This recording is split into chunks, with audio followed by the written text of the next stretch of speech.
안녕하세요. 네, 오늘 수련 설명에는 총 3부로 구성되어 있습니다. 일단 먼저 1차 자료체가 제 사고에서 하나하고 상상부를 제외한 나머지 8개의 기본 전형과 주로 어떤 학생들이 이 학교별로 지원하면 좋을지에 대해서 일단 1차 설명을 드릴 거고요. 그리고 기본적인 면접 대비 방법과 자소서에 대한 컨설팅 사례를 말씀을 드릴 겁니다. 2부에서는 이현희 선생님께서 하나과 상상부를 상세하게 준비했던 사례를 안내해 주실 거고요. 3부에서는 정보원 선생님께서 외고와 국제고를 준비한 사례를 말씀해 주실 겁니다. 근데 저희가 역할상 분담을 했을 뿐이고요.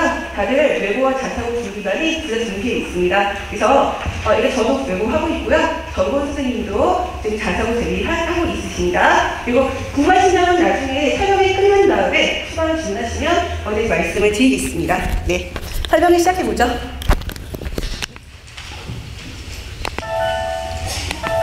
헐, 이 사태가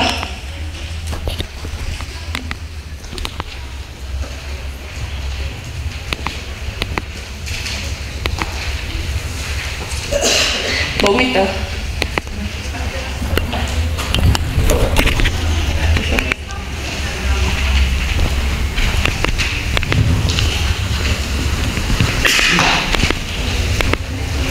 네, 일단 첫 번째로 먼저 학교별 전형과 특색, 면접 대비 과정 전체, 합격자의 특색과 그 다음 컨설팅 사례에 대해서 말씀을 드리겠습니다. 일단 저는 총 8개 중에서 광양 제철고는 제외할 예정입니다. 이유가 딴 게 아니라 학교에서 기숙사가 모자라대요. 그래서 먼 지역 애들은 오지 말랍니다. 그래서 그럼에도 불구하고 오고 싶으시면 저는 나중에 찾아주시면 상세하게 안내를 드리겠습니다. 오지 말라는데 얘기하기는 좀 그래서요. 네, 그럼 첫 번째입니다. 제일 먼저 학교별 입학 전형에 대해서 말씀을 드리겠습니다. 참고로 이 부분은요, 일단 3학년 2학기 부분이 원래 거의 대부분 반영이 안 될 거라고 했었는데요. 아무래도 일반고와 동시 지원이 가능해졌기 때문에 일단 대부분 3학년 2학기가 추가 반영되는 걸로 변경될 가능성이 매우 많습니다. 그래서 그 점을 약간 염두에 둬주시면 감사하겠습니다. 자, 일단 그 저는 역시 면접이 더 중요한지 생기부가 더 중요한지에 대해서 제가 설명드릴게요. 자, 첫 번째 외대부고입니다. 외대부고는 면접 우선 학교입니다. 일반적으로 면접 전형에서 8점에서 10점까지가 좀 더 아이들 간의 점수 차이가 벌어지고 있고요.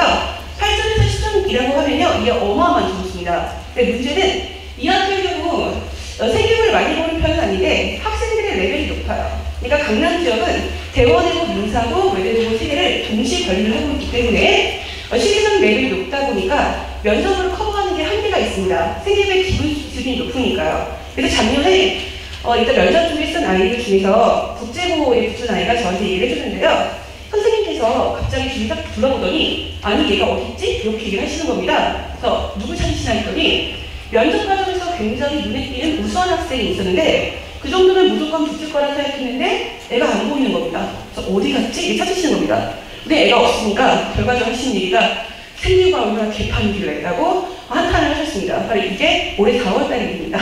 그래서 외대부고를 지원을 하실 때는 면접 레벨이 높은 건 사실인데 실제 학생들의 생기부 레벨도 동시에 높기 때문에 반드시 이 학교를 쓰실 때는 담당 선생님과 상의를 하셔야 됩니다. 그리고 기본적으로 3학년 2학기까지 주요 과목 반영을 하고 있고요. 일단 제일 큰 특징은 국제 인문 사회계열을 통틀어서 전부 한꺼번에 모집합니다. 이거는 정평 자사고 중에 최대 규모입니다. 그래서 350명 배열이 뽑히겠고요. 다음 두 번째로 원래 공통 필수 문제가 굉장히 어려운 학교였어요. 근데 이 학교가 면접 시간은 절대 길지 않은데 우수한 학생들만 쏙쏙 골라 뽑는데 굉장한 능력이 있었거든요. 그래서 다른 학교들이 이 학교가 대체 어떻게 면접을 준비하는지 굉장히 궁금해졌습니다. 그런데 외고하고 자사고는 다 함께 모여서 1년에 2번 정도 입학 사정관 전형을 같이 준비하기 위해서 같이 연수를 해요. 2017년도 입시 때 입학 사정관 심화 연수에서 드디어 외대부고의 최종호 선생님께서 외대부고가 어떻게 면접을 준비를 시켰고 어떻게 치킨했는지를 전국에 있는 입학 사정관님들에게 전부 다 설명했어요. 바로 그때부터 외대부고 스타일의 공통 면접이 거의 모든 학교를 다 폭격을 하는데 그때부터 인천 한의고를 갑자기 2배 이상 올랐고요. 다른 학교들도 갑자기 외대부고 스타일로 바뀌었습니다. 외대부고 자체는 지금 일종의 먹튀죠? 올해는 공통점은 없을 거라고 했는데 통합이기 때문에요. 그런데 실질적으로는 분야별로 공통적인 논점은 있기 때문에 완전 없어지진 않을 것 같습니다. 네, 그럼 넘기겠습니다. 네, 힘들군요. 그다음 이제 인천하늘고입니다. 인천하늘고는 진짜로 생기부보다 면접을 훨씬 더 중요시하는 학교입니다. 저도 실제로 생기부가 완전히 개떡 같은 학생들이 지금 계속해서 매해 붙고 있습니다. 일단 근데 문제는 이제 뽑는 숫자가 너무 적다 보니까 문제인데요. 이 학교는 지금 경쟁률이 6.6대 1에서 11.85대 1이고요. 지원하는 학생은 거의 비슷비슷합니다. 단지 차이가 있다면 정전형 20명에서 25명으로 늘어난 게 특징이고요. 일단 내신이 나쁜 여학생도 이쪽은 도전하실 수 있어요. 중1때 반영이 안 되고요. 사회, 역사, 도덕 중에 한 과목만 반영입니다. 그러니까 사회, 역사가 B면 도덕으로 대신 반영하시면 되고요. 이 상태에서 나머지 과목들 중에서 B 하나는 A로 올려줍니다. 이게 올해도 그렇게 할 예정이라고 학교에서 밝혔습니다. 그래서 크게 변동이 없을 것 같고요. 실제 저도 지도하는 입장에서 매해 수학이 B가 2개인 학생들이 자꾸 붙고 있습니다. 그러니까 중1 때 B 하나여서 반영이 안 되고, 그다음 중2 때 B가 있었던 학생하고, 그다음 이제 목요일중학교 학생이었는데요. 다수의 B가 중1 때 있었고, 중2 때 영어가 B가 하나 있었고, 그다음에 사회역사가 B가 3개 있었던 학생이 붙었습니다. 네, 이런 식의 사례도 있죠. 대신 이쪽으로 붙이려면 면접은 거의 끝장을 보셔야 합니다. 그래서 애들 입장에 힘들겠지만 도전하는 자체가 의미가 있는 학교입니다. 학교에서 특히 괜찮아요. 그리고 공동지문이 좀 약간 어렵습니다. 그래서 이런 스타일은 약간 준비를 좀 빡세게 하셔야겠습니다. 그 다음입니다. 넘겨주세요. 네, 죄송해요. 네. 그 다음 포항지식입니다. 자, 이 학교는요, 면접 중심 학교에서 생기부 중심 학교로 바뀌었습니다. 학교에서 뭐라고 해도 믿지 마십시오. 여기서는 철저하게 생기부가 훨씬 중요한 학교입니다. 이 학교는 기본적으로 인천 하늘고와 스타일이 매우 비슷한데요. 이유가 포항지식고 부장쌤이 은퇴하신 다음에 인천 하늘고에 스카우트 되셨습니다. 그래서 스타일이 거의 똑같습니다. 그래서 다른 척 하려고 하셔도 거의 똑같다 보시면 되시고요. 대신 포철고가 한 단계도 앞서갑니다. 그래서 이번에도 일단 문인과 통합을 대비를 해서 일단 최근에 대학 전공 계열별로요, 약 4개에서 5개 과정을 만든다는, 거기서 기본 과목은 똑같이 하고요, 선택 과목을 아예 계열화시켰습니다. 그래서 얘네 선택권을 제한한 대신 수시도 굉장히 유리하게 늘어나고 있습니다. 2학기 자체는 지금 3학년 1학기까지 반영을 하고 있지만 3학년 2학기 반영도 지금 검토하고 있기 때문에 좀 기다려주셔야겠습니다. 대신 다행히도 1학년 2학기 자유학기제의 경우에는, 자유학기제는 어쩔 수 없지만 자유학기제가 아니면 학교는 점수가 깎이는 거고요. 자유학기제가 하는 학교들은 여기를 그냥 공란으로 비울 예정입니다. 사회 역사 중에서는 역사 우선 반영 학교입니다. 그 다음 현지 청구입니다. 자, 성적대가 나쁘신 분들은 여기 집중해 주셔야겠습니다. 일단 생각이 나쁘신 분들도요. 일단 첫 번째로 올 A여야 되는 거 맞는데요. 이 학교는 최근에 와서 경쟁률이 낮은 경우에 한해서는 일단 면접으로 다 판단하면 나는 학교입니다. 생기부가 개혁과자 학교입니다. 그리고 2학년 1학기부터 3학년 1학기까지 주요 과목은 확정됐고요. 3학년 2학기 반영 고민 중인데 일단 반영된 가능성이 80%가 넘습니다. 이 학교는 면접이 대신 굉장히 까다로워서요. 1단계 면접이 일단 4명에서 5명이 공통 토론 면접입니다. 그리고 2단계 면접이 수학과학 사회에 대한 심화 교과 면접이고요. 실제로 브렉시트 같은 단원들도 다 나왔었습니다. 3단계가 그리고 나서 인성 독서 면접입니다. 그리고 자소서에 반드시 정주영 선생의 정시를 적어야 되는 겁니다. 여기에 준비하신 분들은 정주영 선생의 전기를 필수로 읽고 오십시오. 그리고 이 책은 항상 시청자들이 보면 갑자기 품절입니다. 미리 사주십시오. 네. 못 구하신다고 뭐라고 하셔도 안 되고요. 이 시간은 참고로 전교생 2번째를 보내고 있는데요. 비율은 만만치 않습니다. 여기가 지금 전교생이 180명이에요. 그런데 지금 작년도 의치장이 82명입니다. 아름답죠? 머리 있다고 너무 생각하지 마시고, 아시겠죠? 그리고 최근에 시도권에서는 그래도 저는 못 가는 줄 아시는데요. 24명에서 14명까지 가고 있습니다. 네. 그 다음, 자, 국외고입니다. 이제 여학생 못 갑니다. 원래 국제반이 남녀공학인데 폐지됐습니다. 남고고요. 이 학기 같은 경우는 작년까지는 통합했다가 다시 면접과 그리고 신화 교과 스타일로 2개를 다시 분리될 예정입니다.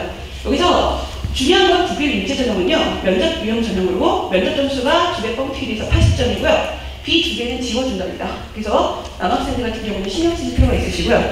최근에 생명 반영비를 올라가고 있는데요. 그 이유가 국제중애들이 국제방학 때문에 많이 이쪽을 지원을 시작하면서 서류 레벨이 올라갔습니다. 일단 국제중이 몰려들면 생기부 레벨이 많이 올라가거든요. 그래서 그 영향인지 생기부 반영비가 늘었습니다. 그래서 일단 이 점을 약간 염두에 주셔야 될 것 같고요. 일단 면접 유형은 최근에 외대보고 스타일로 변경됐습니다. 그래서 많이 까다로운 학교 중에 하나입니다. 저는 아직도 기억나는 게 제일 좋아하는 과목은 뭐니? 라고 했더니 어떤 애가 어려운 질문 날까봐 한문이라고 그랬거든요. 어떤 애가 이제 여기서 웃으면서 정문에서부터 걸어왔지 입니다. 걸어왔죠. 찾아본 게 불법입니다. 그러면 우리 건물 보면서 왔지. 네. 건물 바깥쪽에 뭐라 쓰여있지? 북이래요. 한자를 쓰여있지. 한자 이름이 뭐게? 이렇게 나왔습니다. 학과는 충성도를 이렇게 파악하고 있습니다. 네. 그 다음입니다. 김성호입니다. 네, 김성호는 일단 전국 99명 교육 선발할 예정이고요. 3학년 1학기까지 성적 발표할 예정인데 지금쯤은 또 마음이 바뀌었을지도 모르겠습니다. 일반고와 동시 지원이니까. 그리고 일단 B가 여러 개가 있어도 붙었습니다. 근데 작년에 제가 보통 240점 만점에 235점까지가 커트라인이었는데 작년에 경쟁률이 낮다 보니까 저는 일단 김성호 총 4명이 지원했고요. 그중에 2명이 234점대였습니다. 보통은 쓰지 말라고 하는 성적대인데요. 면접을 미친듯이 잘 봤어요. 그래서 제 성적이 낮은 애가 떨어졌습니다. 떨어지고 나서 1월달에 전화가 왔어요. 학교에서. 너가 떨어진 애들 중에 면접 1등이었다. 경상도로 너가 만약에 주소지를 옮긴다면 너 합격이다 라고 연락이 와서 그 학생 갑자기 원룸 하나 계약했습니다. 네. 이런 케이스 종종 있네요. 그러니까 원래 안 될 것 같아도 도전을 하다 보면 이런 케이스가 종종 있어요. 네. 약간 넘어가겠습니다. 그 다음 자 민사고입니다. 네. 일단 저는 실제로 보내는 입장이다 보니까 학교에서 주장하고 있는 내용과 약간씩 차이가 있습니다. 일단 행성인재 한 명 포함해서 165명 선발인데 행성인재는 한 번도 뽑은 적이 없습니다. 그리고 네, 이것도 하도 지역 교육청이 뭐라 하니까 눈물을 흘리면서 신문한 겁니다. 근데 거기도 항상 가로하고 안 뽑을 수 있으라고 적혀있네요. 네.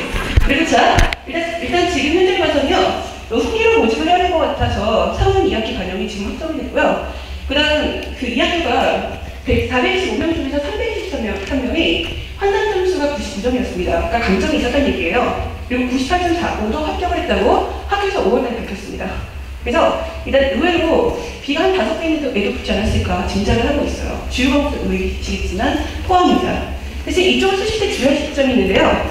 작년에 75분 동안 면접을 진행했다고 안내를 해주셨지만 실제로 100분이었습니다. 갑자기 긴급 공지가 떴어요. 그리고 여기 쓰실 분은 수학을 못하면 절대 쓰시면 안 됩니다. 수학 면접이 가산점이 있어요. 2배 가산점입니다. 그리고 사회 과학은 선택인데요. 그 중에서 과학을 선택할 경우에는 역시 또 가산점이 있습니다. 그래서 이 점을 염두에 두시고 선택을 하셔야 될 거라고 봅니다. 참고로 상담고하고는 면접 수단이 다릅니다. 그러니까 여기는 약간 선행 과정은 면접을 보지 않지만 심화가 아주 어려운 편이기 때문에 신경을 많이 써주셔야 될 것 같습니다. 자, 그럼 그 다음 보겠습니다.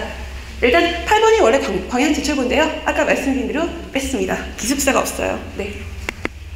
자, 그럼 두 번째입니다. 실제 면접은 어떻게 진행하는지 보겠습니다.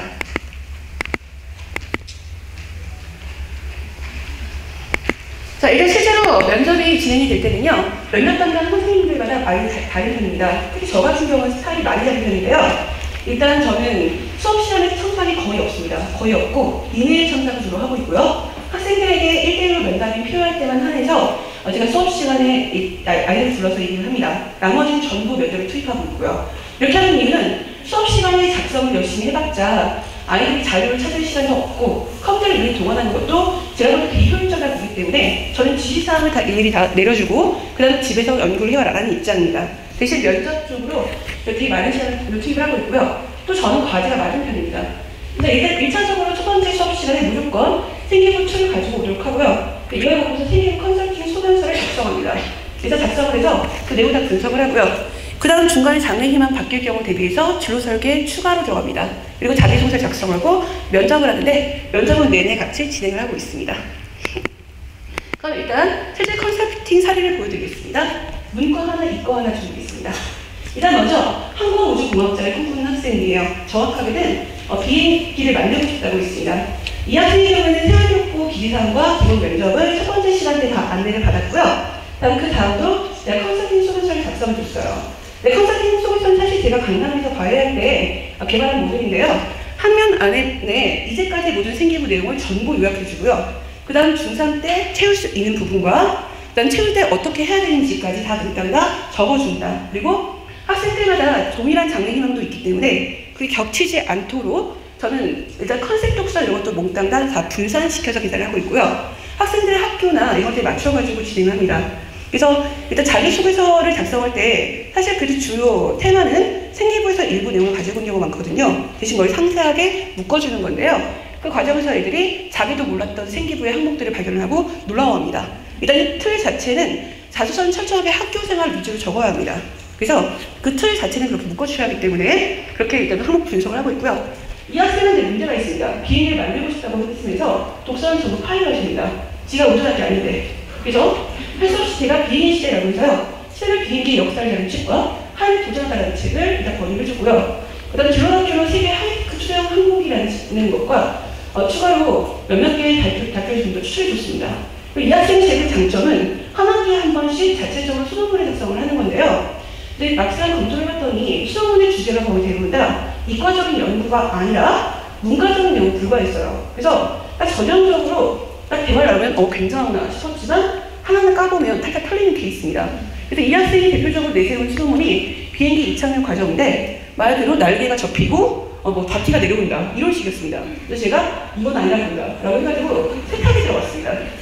그래서 그냥 먼저 이 비행기 이착륙 과정에서 발생하는 이제 양력에 대해서 조사를 하기 시켰고요. 이걸 바탕으로 코로나19와 같은 각종 내용들을 다 연구를 시켜서 답변할 수 있겠고요. 또한 최근 시사 이슈로 태양광 페로스카이트라고 하는 새로운 재질의 필름이 개발이 됐는데요. 기존의 실리콘과 비교를 해서 거의 40% 이상 효율이 개선된 겁니다. 그래서 제가 이 기사까지 읽기 위해서 면접 시간에 실제로 받은 질문이 너가 만들고 싶은 비행기는? 이라는 질문이었는데 이 학생이 이 양력 수능문을 이용해서 양력에 어떻게 적용하는 것들을 만들고 싶다. 플러스 날개에 페로스카이트를 붙여서 자체적으로 에너지를 긴급한 경우에 쓸 수 있도록 만들 수 있는 그런 식의 에너지를 만들고 싶다라고 해서 호평을 받았습니다. 그리고 항공기 수업 문제와 해결 방안도 같이 연구를 시켰었고요. 전반적인 생기부는 사실 무난했습니다. 어떻게 보면 우수해 보였지만 사실 하나하나 보면 레벨이 높지 않았고요. 들어가는 것과 이과 독서는 매우 미흡한 형태였기 때문에 전부 중3 때 보완했습니다. 다음 이번에 문과를 보겠습니다. 이 학생은 국제변호사입니다. 중요한 일점은 국제변호사라는 직업이 없습니다. 정확하게 이야기하면 뉴욕주 변호사입니다. 국제기구 상대로 해서 변호사하는 거고요. 솔직히 전 세계 어디서나 활동할 수 있는 변호사가 있다면 저도 이거 때려치고 그냥 그거 할 겁니다. 그런데 그런 직업이 없기 때문에 아이들이 다 지적해 줬습니다. 이 학생은 외고를 꿈꾸다가 자사로 바꾼 케이스였고요. 장래희망은 무조건 외교관이었고 활동 스펙이 전혀 없었습니다. 단지 국제기관 활동만 있었고요.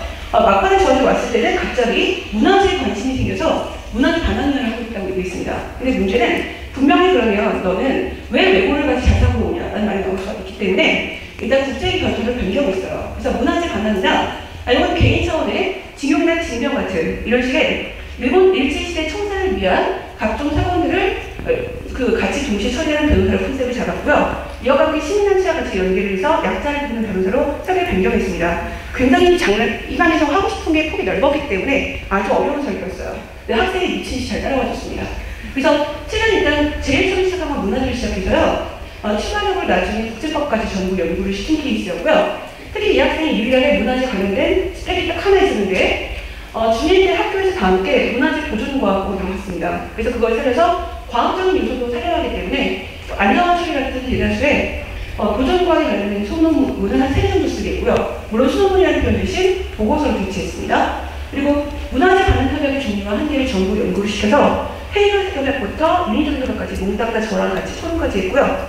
여기에 또 사실 일단 민법도 문제가 된 경우가 있기 때문에 거기에 관련된 일본 민법과 한국의 민법까지 같이 제가 아예 가르쳤습니다. 그래서 이런 식으로 해가지고 아예 끌어왔습니다. 그리고 조선인 강제 지정에 관련된 하얀시 A단위 자료까지 모두 다 설명을 시켰고요.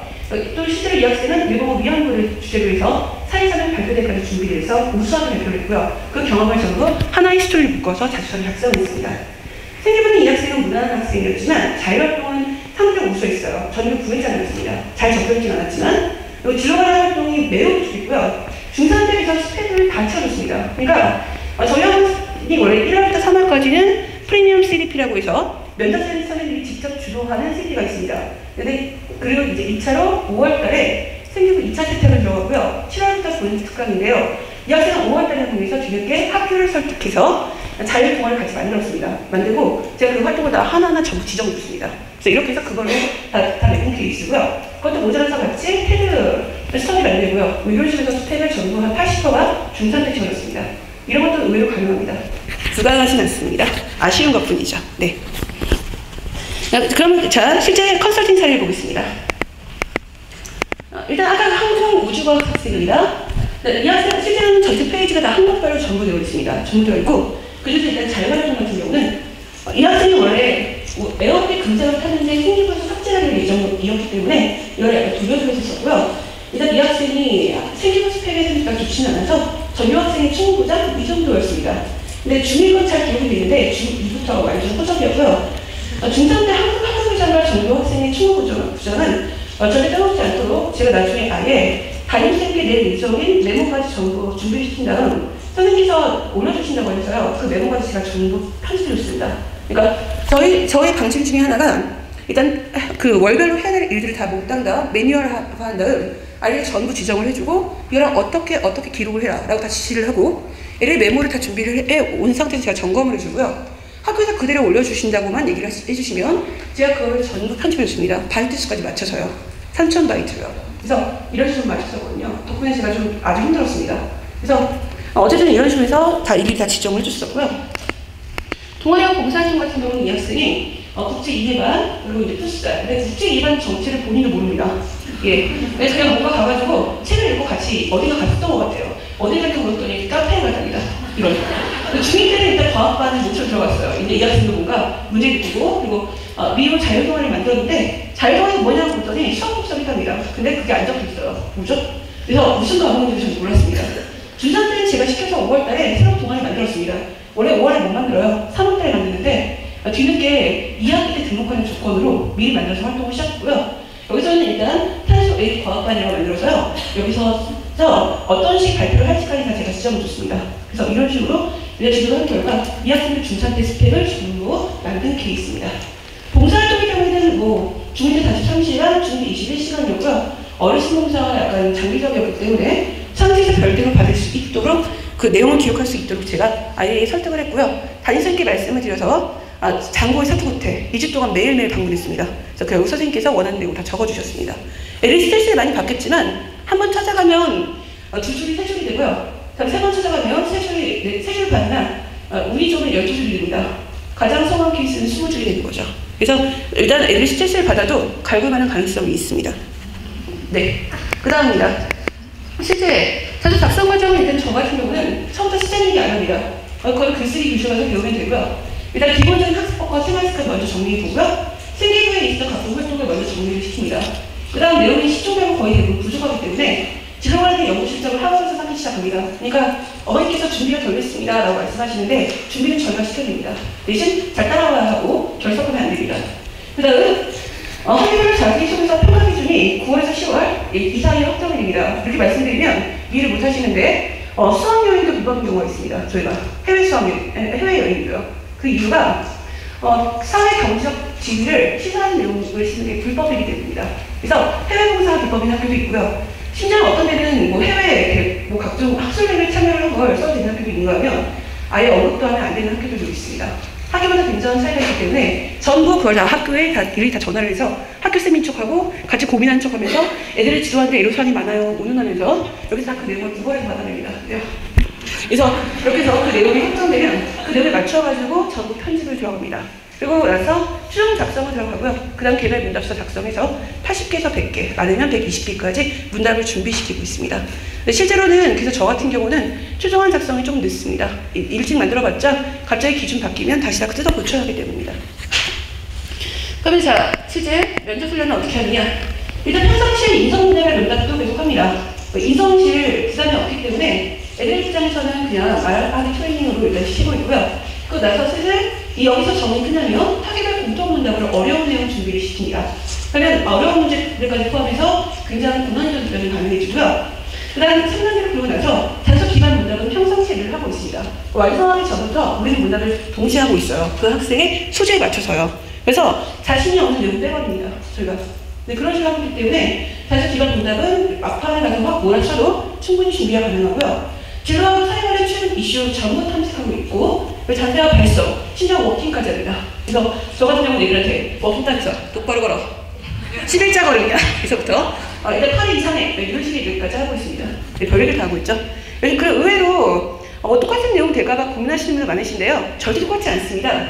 지금 보시면 아시겠지만 애들마다 장애인 강의 과정이 똑같으면 진로 컨셉 독서 전부 분산시키고 있고요. 그리고 여기 또 학교들마다 또 스타일에 맞춰서 다수 스타일이 전부 달라요. 그래서 실제 수업을 들어보시면 그런 게 전혀 필요 없는 걱정이었다는 걸 느끼시게 될 겁니다. 네. 그러면 질문이 어떻게 나오냐 궁금하시죠? 일단 최근 입시 실적과 특이한 학생들 사례 면접 답변 드리겠습니다. 제가 지도한 학생들 중에 특이 사례입니다. 첫 번째가 일단 우수적 합격생들인데요. 네. 네. 박수 쳐주세요, 어머니들. 네. 감사합니다. 네. 일단 먼저, 그 명당 외국 중학과 이화 중학과 학과는 전체 수석이었습니다. 이 학생들 2016년도에는 이화 영어과 학과이 전체 수석이었고요. 일단 2017년도에 명덕 영어과와 러어과의 학과별 수석이 있었고요. 작년도는 외대부에서 국제계열 전체 수석을 했습니다. 전부 면접으로만 이번에는 합격합니다.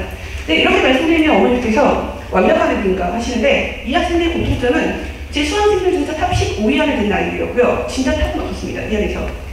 진짜 탑은 2001고 왔습니다. 네. 그리고 생기부 수준은 의외로 이 학생들 중에서는 중에서 중상이었고요. 제일 좋은 생기부가 외대부 국제계열 아이였는데 그건 대원 국제중이었고 대원 국제중은 좋은 성적이 아니었습니다. 중1 때 이 학생은 모분 중에서 가장 학생이었고 학생은 우선 학생이었지만 중2 때 내신관리에 실패했습니다. 그러고 나서 대원 국제중으로 편입한 케이스고요. 우리는 편입을 좋게 보진 않습니다. 보이시겠지만. 근데 이 상태에서 좀 비가 많았었는데 중2 때라서 학생이 딱 자리를 잡고 일단 비가 없을 케이스입니다. 이 약간 동아리 같은 경우도 이 학생은 동아리 모수자는 딱 한 명 있었고요. 나머지는 전부 중3 때 세탁했습니다. 그래서 의외시겠지만 중3 때 많은 일을 할 수 있습니다. 그리고 아빠 문제가 같은 게 있었는데요. 실제로 어떤 애가 생일부에서 학원금융위원회에 회부됐습니다. 그래서 이 학생은 수석을 하는 차관이었는데요. 회부돼서 무조건 탈락할 거라 봤는데 다행히도 일단 아예 정면 돌파했습니다. 우리가 정면 돌파해서 아이가 장기간은 검사를 했고요. 내가 왜 검사를 받게 되었나? 학교폭력에서 피해자에서 가해자를 받기 그 상황을 극복하기 위함이다 라고 정면 돌파했습니다. 내가 당일에 복통까지 익히고 식은땀을 흘리면서 착용을 했습니다. 네. 내신을 추상인권 학생이 적었습니다. 아까 말씀드린 대로 일단 발령되지 않은 학기 비관의 학생들도 제법 있었고 실제로 영어 성적도 이 학생들, 영어들 중에서도 강점 있는 학생들이 거의 대부분이었습니다. 얘는 만점자 딱 한 명이네요. 네. 영어에서 만점자 한 명. 이 명덕 중학과 저 학생만 A1이고요. 나머지는 전부 강점이 있게 있습니다. 그러니까 부모님 생각보다 훨씬 더 면접을 통해 할 수 있는 게 많다고 보시면 됩니다. 면접 질문서입니다. 외대부가 자연계획입니다. 자, 아름답죠? 과학의 요소로 X와 Y축을 정리하고 ABC의 특징 말해라. 그리고 그래프까지 그려서 과거는 그림의 순서를 설명하시오. 이거를 8분 동안 준비하고 답변했습니다. 이동시간까지 합하면 아마 5분이었을 겁니다.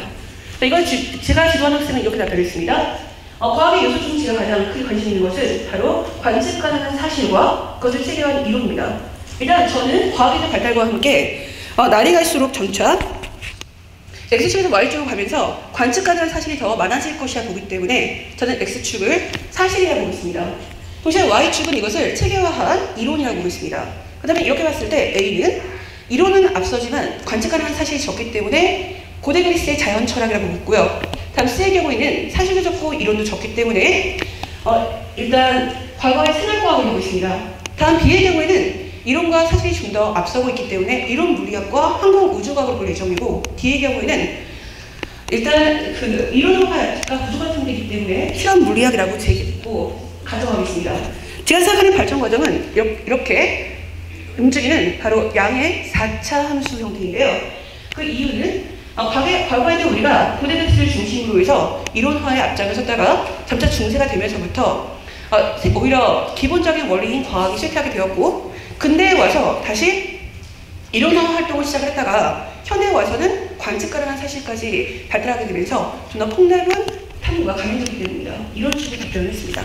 그래서 이거를 되게 짧게 준비를 해야 되는 케이스고요. 실제로 사실 더 말을 잘했습니다, 학생이. 제가 좀 맛이 가서 지금. 네. 이걸 문과 질문이었습니다. 인천항공입니다. 공통질문입니다. 첫 번째 질문은 시필한 시와 휴면평형, 시장경제체, 정부의 부동의 유래를요. 5에서 8분 동안 지문이 엄청나게 길었습니다. 이걸 읽고서 그것도 배열이 정해져 있습니다. 가나, 나다, 가라, 나다, 가다, 가라 중에서 한 가지 조합을 선택해서 네가 융합적으로 토론하고 싶은 주제를 한 문장 구성하고 이유를 말하시오. 전략이죠. 이거 지장을 보고요. 작년도 안 읽었습니다. 그래서 이 학생 같은 경우는 수학에 B가 2개가 있었고 작년에는 의사였습니다. 그래서 이 학생이 이렇게 얘기했어요. 저는 나와 달의 조합을 선택해서 오늘날 시장 경제 체제에서는 과연 힘의 평형이 유지되고 있는가에 대해서 말씀드리겠습니다. 라고 얘기를 하고요. 오늘날 시장 경제 체제에서는 제가 읽었던 책인 의료세계와 자본의 장치를 다 사용하면서요. 이 학생이 이 안에 보았던 제약회사는 아프리카의 댕결 같은 이런 식의 각종 전염병에 대한 백신을 개발하지 않았습니다. 그 이유가 돈이 되지 않기 때문입니다.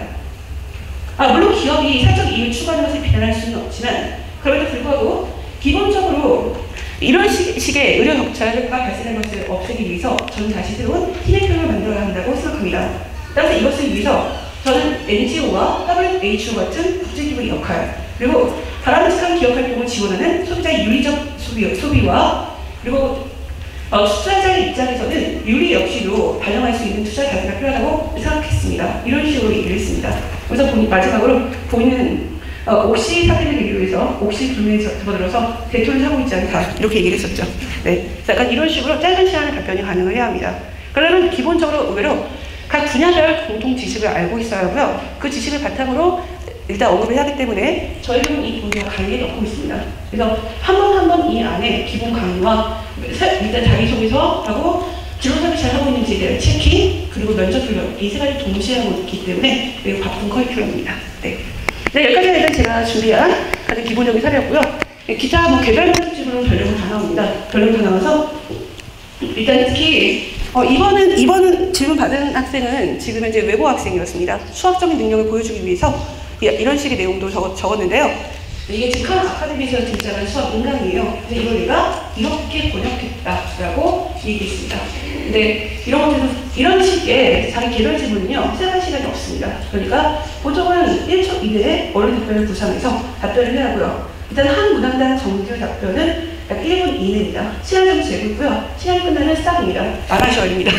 그래서 이런 식의 순발력까지 대조로 단계별로 지도를 하고 있고요. 시간이 지나면 계속해서 애들의 상태가 좋아집니다. 그래서 일단 원래 이 시험에서 저희 제일 큰 보람은 애들이 생각할 때도 힘들다고 생각했던 아이들을 합격시키거나 그 와중에 운이 좋으면 수석까지 일단 만들어내는 거였고요. 애들 시험 크면서 제가 딱 시장 일을 한 건 아니고 여기서 하는 게 저희 제일 큰 자부심의 보람입니다. 그래서 일단 올해도 제 수업 신청하신 분들께는요, 최대한 최선을 다하겠다고 말씀을 드리겠고요. 그 이어서 하나과 상상고 심화 내용으로 이현주님께서 발언해 주시겠습니다. 감사합니다. 안녕하세요. 네. 저는 지금 CNC에서 특목면접 수업을 담당하고 있는 이현이라고 하고요. 저는 오늘 하나고하고 이제 상상고를 중심으로 우리 아이들이 이 학교들을 가기 위해서 어떤 전략들이 필요한지에 대해서 좀 설명을 드리려고 해요. 올해는 우리 아이들 과연 특목고에 보내야 될지 말아야 될지 고민이 많으셨으리라 생각이 됩니다. 그렇죠?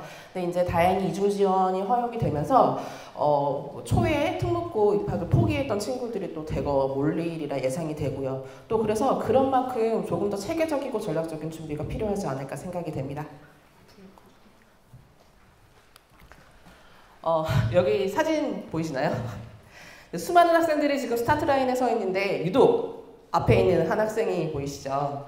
사실 이제 자사고의 경우에는 1차에서 2배수 학생들을 뽑게 되면 그 1차에서 합격한 친구들은 대부분 내신 성적이 다 똑같아요. 반영되는 과목이 성적이 비슷하기 때문에 실질적인 스타트 라인은 면접이라고 생각하셔도 과언이 아닐 거예요. 네. 그렇다면 우리 아이는 생기부가 조금 부족한데 혹은 스펙이 좀 다른 친구들보다 부족한데 과연 하나고나 상상고 혹은 외대부고를 갈 수 있을까 많이 고민이 되실 텐데 그 수많은 학생들 중에 우리 아이가 좀 더 유리한 위치에서 합격의 가능성을 높이기 위해서 그러니까 생기부 내용이라든지 아니면 자소서 그다음에 이제 면접을 어떤 식으로 준비해서 합격의 가능성을 높일 건지에 대해서 좀 설명을 드릴게요. 우선 자사고를 가기 위해서 가장 중요한 건 이 세 가지인데요. 이 부분은 뭐 익히들 잘 알고 계실 거예요. 우선 이제 첫 번째가 생기부, 두 번째 자소서, 그다음에 이제 세 번째 이제 공통 심화 문제들이 출제되는 심층 면접입니다. 먼저 첫 번째부터 생기부부터 설명을 드리면 사실 학부모님들께서 가장 걱정이 많으신 부분이 저 생기부예요. 수업을 진행하고 이제 상담을 진행하다 보면 어머님들이 우리 아이 생기부 이렇게 해서 도대체 하나고 상상고 외대부고 갈 수 있을까요? 다른 아이들 생기부는 어떻나요? 이런 질문을 많이 하세요. 그런데 최근에 이 생기부들을 보면 사실 학교별로 좀 차이가 많이 나기도 하고요. 뭐 어떤 학교들은 세부 특기나 뭐 그다음에 담임 선생님의 종합 의견 같은 것들이 한 페이지가 넘어가는 학교들도 있는데 또 어떤 학교들은 이런 세부 특기나 이런 것들이 과목별로 한 줄 반 이상, 심지어는 마치 복사해서 붙여넣기 한 것 같은 그런 내용들이 있어요. 그래서 한 학교 내에서 뭐 공부를 잘하는 학생이든 못하는 학생이든 수학의 멘트가 모두 수업에 집중을 잘하며 과제를 성실히 함. 그러니까 이제 이런 내용만들은 사실 면접관이 이 아이가 진짜 우수한 아이인지 판단하기가 조금 힘드시겠죠. 그리고 이제 창의 체험 활동 같은 경우 아이들의 이제 진로 활동이나 동아리 활동 같은 것들이 들어가는 부분이 있는데 우리 아이는 이과 쪽 진로를 생각하고 있는데 눈을 씻고 찾아봐도 관련 동아리가 없거나 그러니까 예를 들어서 학교 자체 내에 동아리가 그런 게 없는 학교들이 있어요. 그래서 이 아이를 하나고에 보내려고 이렇게 아무리 눈을 씻고 찾아봐도 동아리가 원예 동아리, 십자수 동아리, 뭐 제과제빵 동아리 진짜 있어요. 그런 동아리들만 있는 학교들. 그럼 이제 이런 아이들이 자율동아리라도 만들어서 하려고 치면 이제 아이들이 협조를 안 해주는 거죠. 예. 이제 그런 경우도 있고요. 그래서 생기부 같은 경우에는 일단 지금 제가 이제 수업을 시작해서 아이들 생기부를 가져오라고 해보면 자기 생기부를 그때 가져오라고 했을 때 처음 보는 친구들이 대다수예요. 그래서 자기 생기부에 무슨 내용이 있는지 아직까지 모르고 있는 아이들이 많습니다. 생각보다. 그래서 반드시 자사고에 가기 위해서는 자기 생기부에 1학년 때부터 어떤 내용들이 적혀 있고 또 이게 전적으로 학교 선생님들의 권한 안에 있는 부분이다 보니까 자기가 의도치 않은 내용들이 가끔 들어가 있기도 해요. 그리고 이제 대부분 뭐 세부 특기도 그렇지만 독서 활동도 그렇고 창의 체험에 그 제시되어 있는 내용들을 아이들이 1, 2학년 때 했던 내용을 잘 기억하지 못해요. 그래서 제가 질문을 하면 뭐 진로 체험 시간에 여기 보니까 뭐 한 거 같은데 어떤 거 했니?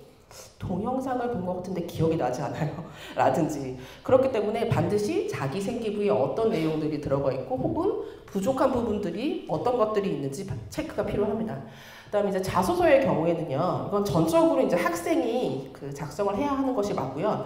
특히나 자사고의 경우에는 학교별로 좀 특징들이 다르기 때문에 자신이 가려고 하는 학교의 특징, 교육 프로그램, 커리큘럼 같은 것들을 정확하게 파악을 하고 거기에 맞춰서 자소서 내용을 좀 구성을 해 주셔야 돼요.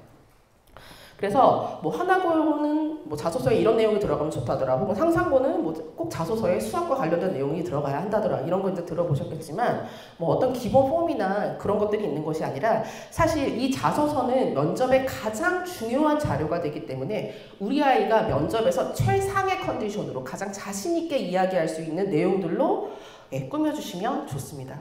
사실 이제 입시 수업을 하다 보면 입시 막바지나 혹은 이제 입시 중간에 아이들이 뒤늦게 자사고 입학을 이제 생각을 하고 들어오는 친구들이 있어요. 이제 그러다 보면 이 친구들은 자기 나름대로 이제 며칠 밤을 새서 막 자소서를 예쁘게 작성을 해오거나 혹은 이제 부모님들의 도움을 받아서 자소서를 써서 수업에 들어와요. 그러면 이런 학생들의 첫 줄이 어떻게 시작하는지 아세요?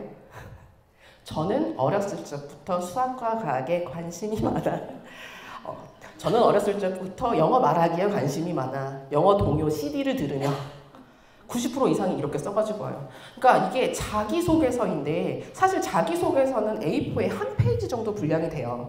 그렇다면 면접관들이 생기부에서 미처 확인하지 못한 내용들을 자소서에서 확인하고 싶어 하시는데 그렇게 작성을 이제 아이가 혼자 스스로 하다 보면 일대기적 구성으로 자소서가 아니라 자서전이 돼요. 어렸을 때부터 이제 환경 얘기가 반이고요. 나머지 반은 자기가 왜 의사가 되고 싶었는지, 뭐 구구절절 뭐 어머니 아버지의 권유로 해서 잠깐 갈등도 있었다가 막 이렇게 그렇게 하고 자소서가 끝나요. 그러니까 정작 들어가야 될 내용들을 넣지 못하는 거죠. 그렇다 보니까 아무래도 자소서나 면접 준비는 물론 혼자 스스로 해서 합격한 친구들도 있겠지만 학생들 혼자 스스로 준비하기에는 조금 한계가 있을 것이라고 좀 생각이 돼요. 그리고 이제 자사고 면접의 경우에는요, 약 15분에서 20분 내외로 치러지는데 이제 외고 국제고의 약 2배 정도 돼요. 시간이 2배 이상이죠. 그러다 보니까 이제 하나고를 제외하고 대부분의 전국권 자사고에서는 공통 질문이 나오고요. 그다음에 이제 자사고들은 시간이 길고 심층 면접들을 많이 하시다 보니까 아이들을 굉장히 당황스럽게 만드는 꼬리 질문이 많이 나와요. 특히 이제 하나고가 그런 압박형 꼬리 질문으로 유명한데 제가 이제 잠시 후에 보여드릴 텐데요. 그렇다면 우리 아이들이 이 15분에서 20분 내외에 그 긴, 생각보다 시간이 길어요. 긴 시간 동안 당황하지 않고 자기가 그동안 해왔던 것들을 어필을 하고 또 면접관의 그 질문 의도에 맞춰서 잘 답변할 수 있어야 되는데 사실 그게 연습이나 트레이닝이 되지 않고서는 좀 힘든 면이 있죠.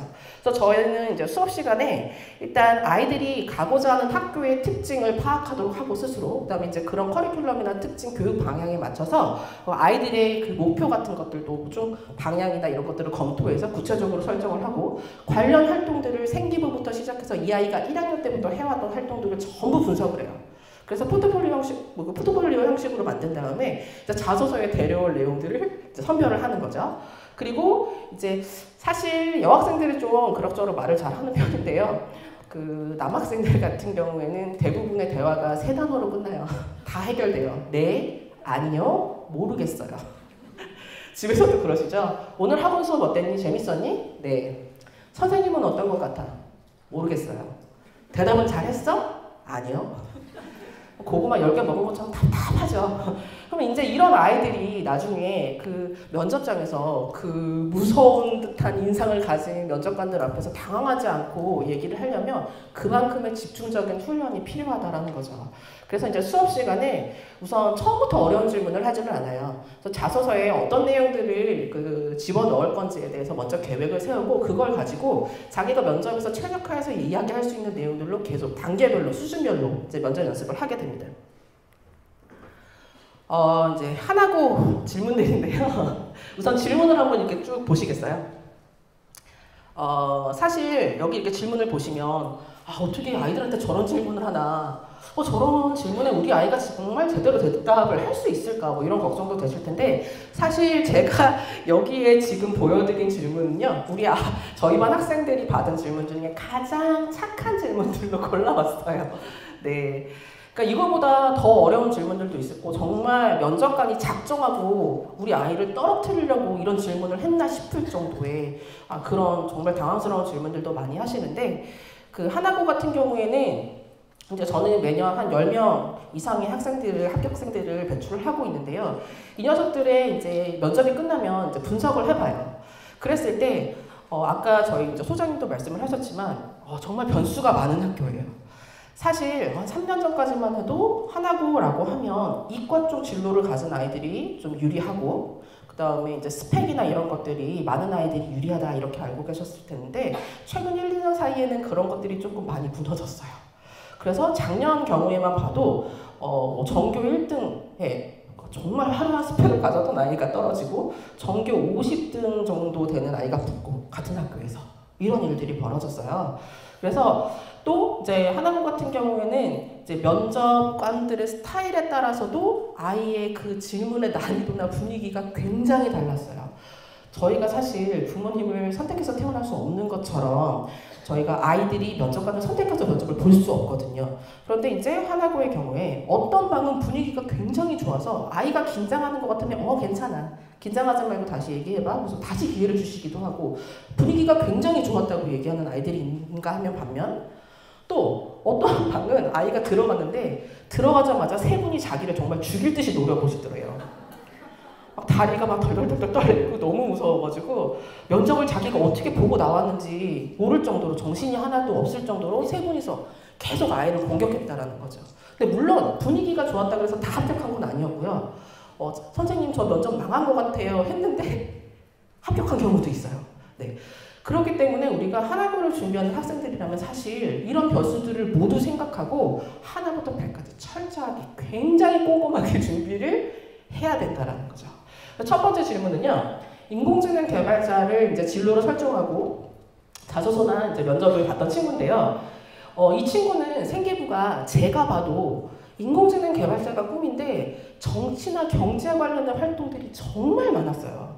왜 그랬냐면 이 녀석은 문과 쪽, 그러니까 인문사회 쪽도 관심이 많고요. 그리고 이과 쪽, 과학이나 수학에도 관심이 굉장히 많은 녀석이었어요. 다방면에 관심이 많은 학생이죠.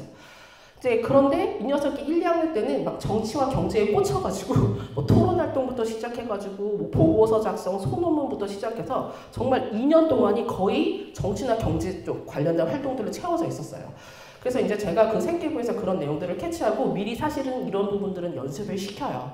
그래서 다행히 이 녀석이 면접관이 이런 질문을 했을 때 속으로 웃으면서 준비한 멘트를 잘 얘기하고 아, 이제 됐구나 싶었는데 갑자기 계속 고개를 숙이고 계신 한 분이, 저쪽 한 분이 고개를 이렇게 드시더니 자기를 이렇게 노려보시면서 너는 정치와 경제에 그렇게 관심이 많고 활동이 많은데 왜 정치가나 경제학자가 되지 않고 인공개발자가 되려고 하니? 그럼 둘 사이엔 어떤 연관성이 있겠니? 라고 아주 꼬치꼬치 캐물으시더래요.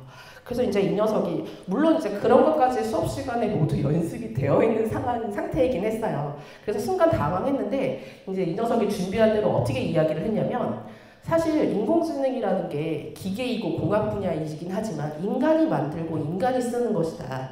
그렇기 때문에 뭐 정치나 경제를 비롯한 사회현상, 전반적인 사회현상에 대한 이해가 있어야만 공학자로서 혹은 과학자로서 이 인공지능이 그 유발시킬 수 있는 각종 부작용이나 문제점들을 효과적으로 해결할 수 있고 인간을 위해 사용할 수 있는 아주 좋은 인공지능을 개발할 수 있다고 생각합니다. 하고 합격했습니다. 네. 그러니까 이제 이 정도의 아주 체계적인 준비가 필요하다는 거죠. 다른 자사고들, 물론 외대부고도 면접이 어렵긴 하지만 다른 자사고들에 비해서 유독 꼬리 질문이나 압박형 질문이 많이 나오는 만큼 단순히 내가 막연하게 뭘 하고 싶다, 뭘 했다 정도가 아니라 거기에 대한 꼬리 질문에 나오는 것을 대비해서 철저하게 사례 준비들이 좀 필요해요. 그리고 네 번째 질문 같은 경우는요. 사실 우리 아이들이 지금 중학생이다 보니 물론 몇몇 학생들은 아주 어렸을 때부터 내가 뭐 외교관이 되겠다 혹은 뭐 생명공학자가 되겠다 이런 뚜렷한 목표를 가지고 준비하는 친구들도 있지만 대부분의 학생들은 왔다 갔다 하잖아요. 네. 그래서 뭐 어느 날은 막 드라마에서 검사가 멋진 수트를 입고 막 사회 부조리를 해결하면서 사회정의 실현하는 모습을 보면 검사가 되고 싶었다가도 의학 드라마에서 뭐 의사가 뭐 열 몇 시간의 수술을 통해서 사람을 살려내는 거 보면 의사가 되고 싶기도 하고요. 그러니까 이게 너무나 자연스러운 것인데도 저희가 아무래도 컨셉을 가지고 면접이 진행이 되다 보니 이제 아이들의 진로 부분들을 확인을 하세요. 근데 이제 하나고의 경우 1학년, 2학년, 3학년 때의 진로가 모두 다를 경우 혹은 문과에서 이과로 진로가 널뛰기를 한 경우 그러니까 이런 경우에는 보통 합격이 힘들지 않을까요? 라고 하시는데 진로가 바뀌게 된 정확하고 구체적인 이유만 준비해 두시면 떨어질 일은 없어요. 네. 그래서 항상 우리 아이가 1, 2, 3학년 때 어떤 진로를 제시했었는지 장래 희망을 제시했었는지를 한번 확인을 해보시고 이게 너무 문이과 쪽으로 너를 띄웠다든지 아니면 이게 매년 바뀌었다든지 하시면 그 부분에 대한 이유만 준비하시면 이런 질문들은 얼마든지 넘어갈 수 있습니다. 그리고 이제 이 친구는 사실 처음에 외고를 생각하고 광고기획사를 썼던 거예요. 근데 이제 3학년 때 하나고 설명회를 다녀와서 하나고가 너무 가고 싶었다고 하면서 이제 저를 찾아왔는데 그래서 당시만 해도 이제 이과 쪽 진로가 유리했기 때문에 당시에 그 아이가 좀 관심을 갖고 있을 만한 것들 상담을 통해서 이제 뇌과학, 뇌공학 쪽에 이제 관심이 있다라는 걸 알고 그렇게 컨셉을 잡아서 지도했던 학생입니다. 이제 실제 합격한 학생들의 사례를 가지고 좀 설명을 드릴까 하는데요. 우선 A 학생은요, 사실 2학년 때부터 하나고를 목표로 준비했던 학생이에요. 그래서 뭐 생기부 같은 경우에도 굉장히 관리가 잘 돼 있었고, 그리고 수학, 영재, 뭐 과학 탐구 활동, 뭐 동아리 활동부터 시작해서 모든 게 정말 자소서 쓰기에 최적화되어 있는 생기부였어요. 그리고 성적도 전교권이었고 최상위 학생이었고요. 그리고 경시대회 같은 경우에도 여러 경시대회를 참여해서 뭐 두세 번 정도 수상도 했었고 그리고 이제 이 녀석은 특히나 의학이나 과학 분야에 대한 관심이 많은 녀석이었어요. 근데 한 가지 흠이 있었어요. 이 녀석이 너무 이 과학 쪽으로만 아이가 수학 쪽으로만 치우쳐 있다 보니까 이 녀석이 인문사회 쪽에 관심이 1도 없어요. 근데 사실 자사고에서는 최근에 이제 이공계 쪽을 희망하는 아이들이 많기 때문에 그 이공계 쪽 아이들에게 인문사회적 소양을 확인하는 질문을 많이 하세요. 그래서 실제로 제가 이 아이에게 수업 시간에 인문사회와 관련된 그 영역에서 질문을 했을 때 하나도 대답을 하지 못했어요. 그래서 일단 이 학생은 생기부의 독서 부분에 한쪽으로 치우쳐 있는 것 균형을 잡아주기 위해서 문학, 철학, 역사 이런 책들 추천해서 무조건 3학년 때 올리도록 했고요. 그리고 이제 이 녀석은 의사도 되고 싶기도 하고 과학자도 되고 싶기도 하고 이게 대부분의 아이들이에요. 그래서 이제 이 녀석은 제가 이제 한 달 정도 상담을 진행하면서 관심 분야를 알아보니 생물학에 특히 관심이 있는 아이였어요. 그래서 그러면 생명공학이 어떠니? 생명공학은 요즘 분야도 굉장히 다양하고 유전자학이나 이런 것들로 아이들이 좀 선호하는 직업인데 이건 어떠니? 라고 했더니 선생님 전 특이한 게 좋아요 라고 하더라고요. 그래서 또 제가 밤새 자료를 뒤졌어요. 다큐멘터리부터 시작해서 기사부터 전부 다 뒤져서 찾아보니까 생체 모방학이라는 게 있더라고요. 그러니까 자연에 존재하는 동식물의 특징이나 이런 것들을 캐치를 하고 연구를 해서 그걸 기계공학에 접목시키거나 특성화된 물질들을 만드는 학문이에요. 그래서 이제 그걸 추천해 줬더니 자기가 너무 자기한테 딱 맞는 직업인 것 같다고 그래서 정말 잘 준비를 해서 이제 합격을 했고 저 B 학생 같은 경우 보시면요. 사실 제가 입시 중3 아이들 입시도 한 지 15년 정도 됐는데 가장 기억에 남는 학생이에요. 지금까지. 지금 저 녀석은 사실 2학년이 됐어요. 하나고 2학년이 됐는데요. 저 녀석이 아마 방학 끝나고 저한테 8월 달쯤 왔을 거예요. 8월 말쯤 저한테 찾아왔는데 이 녀석이 처음 저한테 왔을 때는요. 과연 이 녀석이 하나고를 갈 수 있을까? 저 역시도 의심이 들었고 그다음 자신감이 굉장히 떨어져 있는 상태였어요. 자, 왜 그랬는고 하니 이 녀석이 자기 생각 하나고를 가고 싶기는 한데 사실 공부를 그렇게 열심히 하는 스타일은 아니에요. 근데 못하는 건 아니었죠. 중상위권 정도 되니까. 근데 남들만큼 열심히 하지도 않았고 또 이 녀석의 또 한 가지 의미라고 하면 핸드폰 게임을 굉장히 좋아해요. 예. 학업에 지장이 있을 정도로. 근데 그게 3학년 초에 올라와서 이제 그런 현상들이 나타난다고 해요. 그래서 이 녀석이 하나고에 가고 싶다고 해서 이제 어머니께서 생기부를 들고 여기저기 다 컨설팅을 받으러 다니셨는데 10군데면 10군데에서 다 이 학생은 하나고 힘드실 거예요. 이제 이런 이야기를 아이가 들은 거죠. 그래서 이제 자신감이 떨어진 상태에서 저한테 이제 왔는데 일단 사실 이런 학생들 같은 경우 제가 이 학생이 만약에 뭐 면접 2주 전, 직접 한 달 전에 저한테 왔다라면 저 역시도 좀 힘들겠네요 라고 했을 테지만 그때는 8월 달이었기 때문에 저희에게는 아직 4달의 시간이 있었거든요. 3-4달의 시간이 있었고 또 저는 이런 친구들을 보면 막 승부욕이 생겨요. 그래 한번 가보자. 다 안 된다고 했는데 그래 선생님이랑 한번 해보자. 그래서 사실 저도 반신반의하면서 시작했어요. 근데 이제 이 학생의 가장 큰 문제가 핸드폰 게임이었거든요. 그리고 의욕이 없어요. 역시 이 학생도 하나고는 가고 싶니? 네. 그러면 공부는 어떻게 열심히 하는 편이야? 아니요. 그럼 우리가 자소서를 쓰고 면접을 준비하려면 얘야 네가 하고 싶은 일들을 구체적인 뚜렷한 목표가 있어야 되는데 하고 싶은 일은 뭐야? 모르겠어요. 그래서 이 녀석은 사실 제가 설득하고 방향을 잡는데 한 달 정도가 걸렸어요. 일단 이 학생은 어렸을 때부터 진짜 꿈은 파일럿이더라고요. 그리고 비행기에 관심이 많아서 뭐 비행기의 종류라든지 엔진의 구조, 다행히 이런 것들은 알고 있더라고요. 그리고 생기부에서도 사실 관리가 안 됐었기 때문에 거의 1, 2학년 때 독서가 3권 올라가 있었고요. 네. 그리고 뭐 세부 특기나 이런 데도 한 줄 이상의 멘트가 없었어요. 당시만 해도 굉장히 자세하게 써주셨었거든요. 선생님이 그 학교 선생님들께서. 그래서 이제 이 아이는 제가 한 달 동안 우리가 천천히 시간을 갖고 준비를 해보자 해서 우선 그 아이가 관심을 갖는 비행기 엔진 이제 쪽에서 그럼 선생님 저는 정비사가 괜찮을 것 같아요 라고 했는데 사실 하나고에 걸맞는 직업이라고는 하긴 좀 어렵죠. 그래서 그 우주항공 분야에 로켓 추진체를 연구하는 게 있어요. 그래서 그것을 제가 제시를 해주고 한 달 동안 네가 마음껏 한번 자료를 찾아봐. 그럼 네가 진짜 하고 싶어질 거야. 그래서 한 달 동안 정말 열심히 자료를 찾았어요. 그러니까 어머니가 저한테 전화 오실 정도로 아이가 너무 컴퓨터만 자꾸 매달려 있어요. 어떻게 해요? 근데 한 달 후에 정말 놀라운 변화가 일어나요. 이 녀석이 한 달 동안 정말 자기 스스로 하고 싶은 것들을 고민하면서 자료를 찾다 보니까 이게 진짜 되고 싶었던 거예요. 로켓 추진체를 연구하는 개발자가. 그래서 알아보니 그 꿈을 자기가 이루기 위해서 반드시 하나고라는 학교를 가야 된다고 생각이 들더래요. 그래서 어느 날인가는 수업날도 아니었는데 저한테 찾아와서 선생님 저 진짜 하나고 가고 싶어졌어요. 제가 이 한 달 동안 자료를 찾아보니까요. 이 일을 하기 위해서는 고등학교 때 이런 과정이 필요하고 대학은 뭐 어디에서 뭘 전공하는 게 가장 좋대요. 그러려면 전 반드시 하나고를 가야 될 것 같아요. 그래서 아이가 바뀌었어요. 같이 수업을 듣는 아이들을 자기가 비교를 해보니 자기가 수학과 준비도 너무 안 돼 있었고 그동안 6개월, 그러니까 6개월 이상, 뭐 2년 이상을 버려버린 거죠. 공부랑 핸드폰 게임에 빠져서. 그럼 선생님 제가 수학과학을 지금부터 어떻게 준비해야 자소서에 어떤 내용을 쓸 수 있을까요? 이렇게. 그래서 엄마 쫄라서 수학과 학원도 막 등록하고요. 막 밤새 공부하고. 그래서 심지어 내신 성적도 크게 올랐어요. 그래서 이제 이 녀석이 결국에는 합격을 했고 지금 2학년이 돼서 지금도 열심히 그 꿈을 위해 달려가고 있다고 얼마 전에 연락이 왔어요. 그러니까 이런 학생들을 보면서 저도 참 보람을 느끼는데, 일단 한학어를 지원하겠다라고 한다면 우리 아이가 압박형 꼬리 질문을 대비해서 생기부 내용이라든지 그다음 자소서에 들어가는 내용들에서 그 구체적인 사례들이 아주 많이 준비가 되어야 돼요. 꼬리 질문 같은 경우에는 적게는 2-3개, 많게는 5개까지도 나와요. 질문 1개. 그러니까 질문 하나를 하시고 아이의 답변을 듣고 그 질문에 대해서 또 공격형의 질문을 하시고 답변에 또 질문을 하시고 이렇게. 그래서 하나고 면접을 끝나고 나오면 아이들이 저한테 전화해서 제일 먼저 하는 얘기가 선생님 지옥을 맛봤어요. 정말 기가 쏙 빨렸어요. 아무것도 보이지 않고 들리지도 않을 뻔했어요. 그러니까 그 정도로 아이들이 많이 당황을 하는 거죠.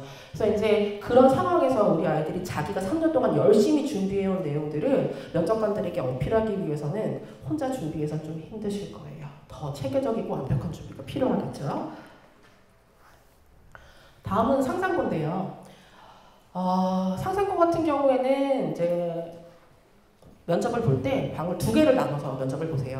그러니까 자기수도 학습방, 그다음에 독서 인성방. 그래서 자기수도 학습방에서는 일단 수학과 공통 문제 나오고요. 그리고 이제 자소서에서 질문이 나오고, 그리고 생기부도 가끔 확인하세요. 세부특기 같은 거. 그다음 이제 독서 인성방에서는 이제 아이가 읽은 책 내용을 바탕으로 공통 형태의 그런 질문들이 나오기도 하고, 그리고 이제 아이들이 읽은 책 내용들을 굉장히 꼼꼼하게 확인을 하세요.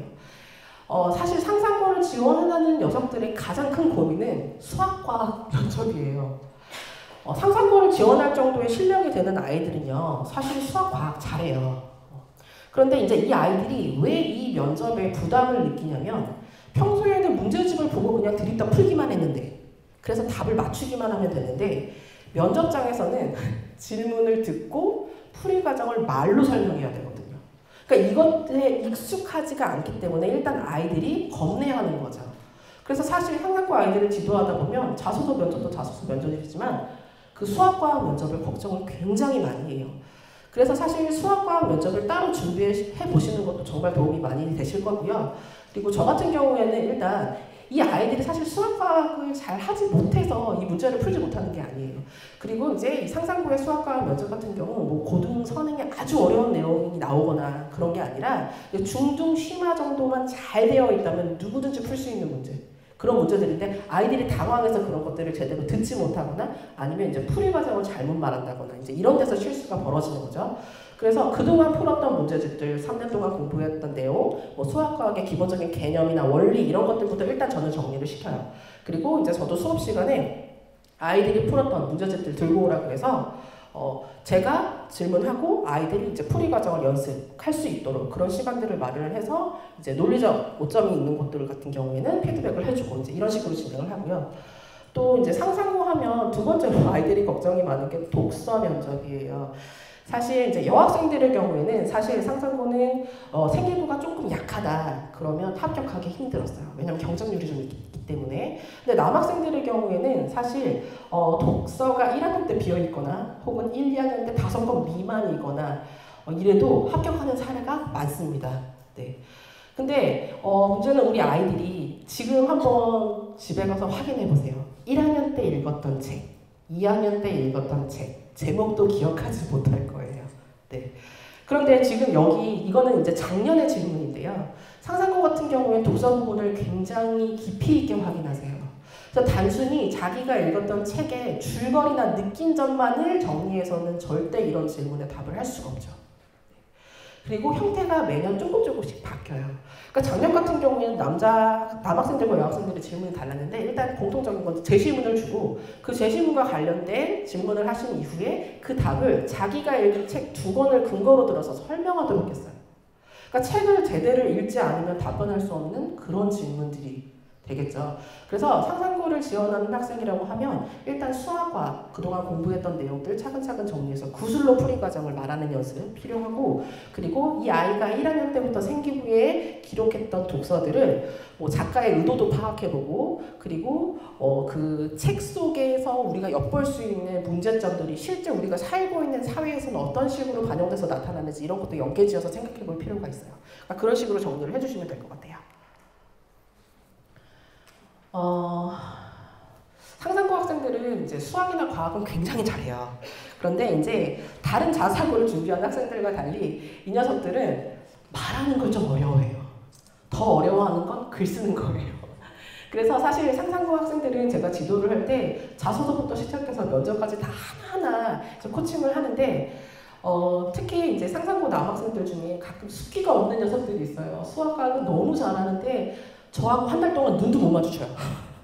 무슨 질문을 하려고 누구누구야 부르면 벌써 귀까지 빨개져요. 네. 그러니까 그런 녀석들이 꽤 있어요. 근데 여자애들은 너무나 말을 잘하는데 그래서 이제 이 A 학생도요 사실은 정경권 학생이었고 공부도 굉장히 잘하는 친구였고 그리고 뭐 수학 경시대회나 뭐 과학 탐구 활동이나 이런 것도 좋아해서 생기부도 그럭저럭 잘 채워져 있었는데 이 녀석이 1학년 때 생기부 관리를 그러니까 선생님께서 말씀을 안 해주셔서 자기가 몰라가지고 독서를 못 올린 거예요. 그래서 1학년 때 독서가 비어 있었어요. 그리고 이제 이 친구가 정말 극소심한 친구였는데요. 이 친구의 또 하나의 문제점은 의사가 되고 싶긴 한데 성형외과나 피부과 의사가 되고 싶대요. 그래서 제가 왜 성형외과나 피부과 의사가 되고 싶니? 라고 물어봤더니 이 학생이 답한 건 씩 웃으면서 돈 많이 벌잖아요. 그랬어요. 실제 면접에 가서 이렇게 얘기하면 큰일 나죠. 근데 너무나 순수한 나머지 선생님 면접에서는 거짓말하면 안 되잖아요. 저는 돈 많이 벌고 싶어요. 이렇게 얘기하면 되나요? 라고 해서 제가 이 아이에게 면접장은 고해성사하는 곳이 아니구나. 절대 그걸 이유로 말하면 안 돼. 애가 이해를 못 하더라고요. 너무 순진해서. 그래서 이제 이 아이에게 두 가지 플랜을 제시했어요. 그래, 그러면 성형외과나 피부과 의사로 갈 거면 다른 이유를 찾아보자. 다른 이유. 성형외과나 피부과가 원래 하는 일들을 생각해봐. 이러면서 다른 이제 첫 번째 플랜을 제시를 해봤고 두 번째 플랜은 성형외과, 피부과 외에 뭐 소아외과, 뭐 신장외과, 일반외과, 정형외과, 마취과 같은 의대생들이 기피하는 학과들 이제 이런 과들을 한번 찾아보자. 그런 과에서 우리가 느낄 수 있는 보람이 무엇인지를 한번 생각해보자. 이제 요걸 플랜으로 제시했어요. 사실 제가 이제 이런 그 피드백을 할 때 아이들 중에는 가끔 반발심을 갖는 아이들이 있어요. 선생님, 제 진짜 꿈은 이건데 왜 이걸로 면접을 보면 안 돼요?